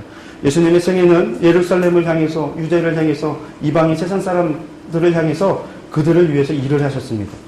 그리고 그것은 홀로 가신 십자가였습니다. 그리고 다 이루셨습니다. 십자가에서 다 이루셨습니다. 야, 미안하다. 내가 2% 부족했다라고 하시지 않았고 예수님은 그곳에서 다 이루었다라고 100%라고 말씀하셨습니다. 우리의 죄를 위하여, 과거에 지었던 모든 사람들의 죄를 위하여, 그때의 당시의 사람들을 위하여, 앞으로 올 세대의 모든 사람들의 죄를 위하여, 세상의 모든 사람들의 죄를 예수님께서 짊어지시고 대속의 제물이 되셔서 완전히 그 죄를 다 대속의 제물로서 다 죄값을 치르셨다라고 하는 겁니다. 그래서 100%입니다. 거기에 우리가 죄를 올려드리거나 빼갈 수 있는 것이 아닙니다. 회개는 예수님 그 사실을 믿는 게 회개입니다. 하나님 내 죄 용서해 주옵소서라고 하는 게 회개가 아니라, 용서해 주옵소서라고 하는 회개 기도한 것이 회개가 아니라 예수 그리스도께서 십자가에서 100% 다 이루신 그 사건을 믿는 것이 회개입니다. 믿으면 다 해결해 주신다고 하시는 것이 하나님의 말씀입니다. 더하고 빼는 것이 아닙니다. 하늘의 왕이신 하늘의 하나님께서 이 땅에 육신으로 오셔서 십자가에 못 박혀 죽으셨습니다. 존귀한 그분의 두 손에 두 발에 못이 박혔습니다. 존귀한 예수님의 그 머리 위에 가시며 일관이 쓰여졌습니다. 무한하신 그 하나님께서 그 십자가에 달리셨습니다. 고귀한 그분께서 발개 벗겨져서 모욕을 당했습니다. 죄 없으신 그분께서 우리 죄 때문에 채찍에 맞아야 되고 창에 찔려야만 됐습니다. 침뱉음을 당해야 됐고 욕을 들어야 됐으며 그 고통을 감내하셨습니다. 누구 때문에? 우리 때문에. 너희가 어떻게 사랑했냐고 물어보냐고? 내가 이처럼 너희를 사랑했다. 그게 하나님의 대답이었습니다. 예수님께서 부활하신 다음에 제자들을 만납니다. 만나고 나서 제자들에게 하셨던 일들이 몇 가지가 있습니다. 그 가운데 예수님께서 무슨 말씀을 여러 번 하시냐면 엠마오 길에 만났던 제자들에게 무슨 얘기를 하냐면 야, 이 모든 일이 모세의 글과 선지자들의 글과 그리고 시가서에 나왔던 그 모든 글들이 이루어져야 되는 것, 그것에 대해서 말씀하는 말씀을 가르쳐주고 말씀을 설명해 줍니다. 제자들이 그 엠마오에 갔던 사람들이 하나님의 말, 예수님의 그 말씀을 듣고 나서야 예수님이 떠나시고 예수님인 줄을 알게 됩니다.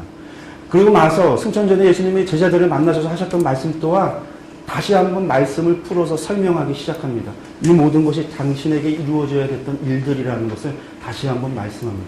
구약성경 모든 것이 이루어져야 예수 그리스도 안에서 이루어졌음을 이야기합니다. 그리고 나서 예수님께서 수청하실 때에 이것이 너희가 증거해야 될, 이 모든 일을 너희가 증거해야 될, 너희는 증인이 되어야 된다라고 말씀합니다. 왜? 앞으로 아직 사명이 남아있기 때문에, 마지막 회복 새하늘과 새 땅이 이루어져야 되기 때문에 그 일을 누가 하는 거냐면 예수님이 아니라 이제는 하나님의 백성이 하나님의 나라를 만들어 가야 되기 때문에 그 사명을 예수님께서는 전해주고 그렇게 가셨습니다. 이게 예수님의 생애의 전체적인 이야기들. 우리가 이것을 좀 기억하고 마태복음으로 가겠습니다.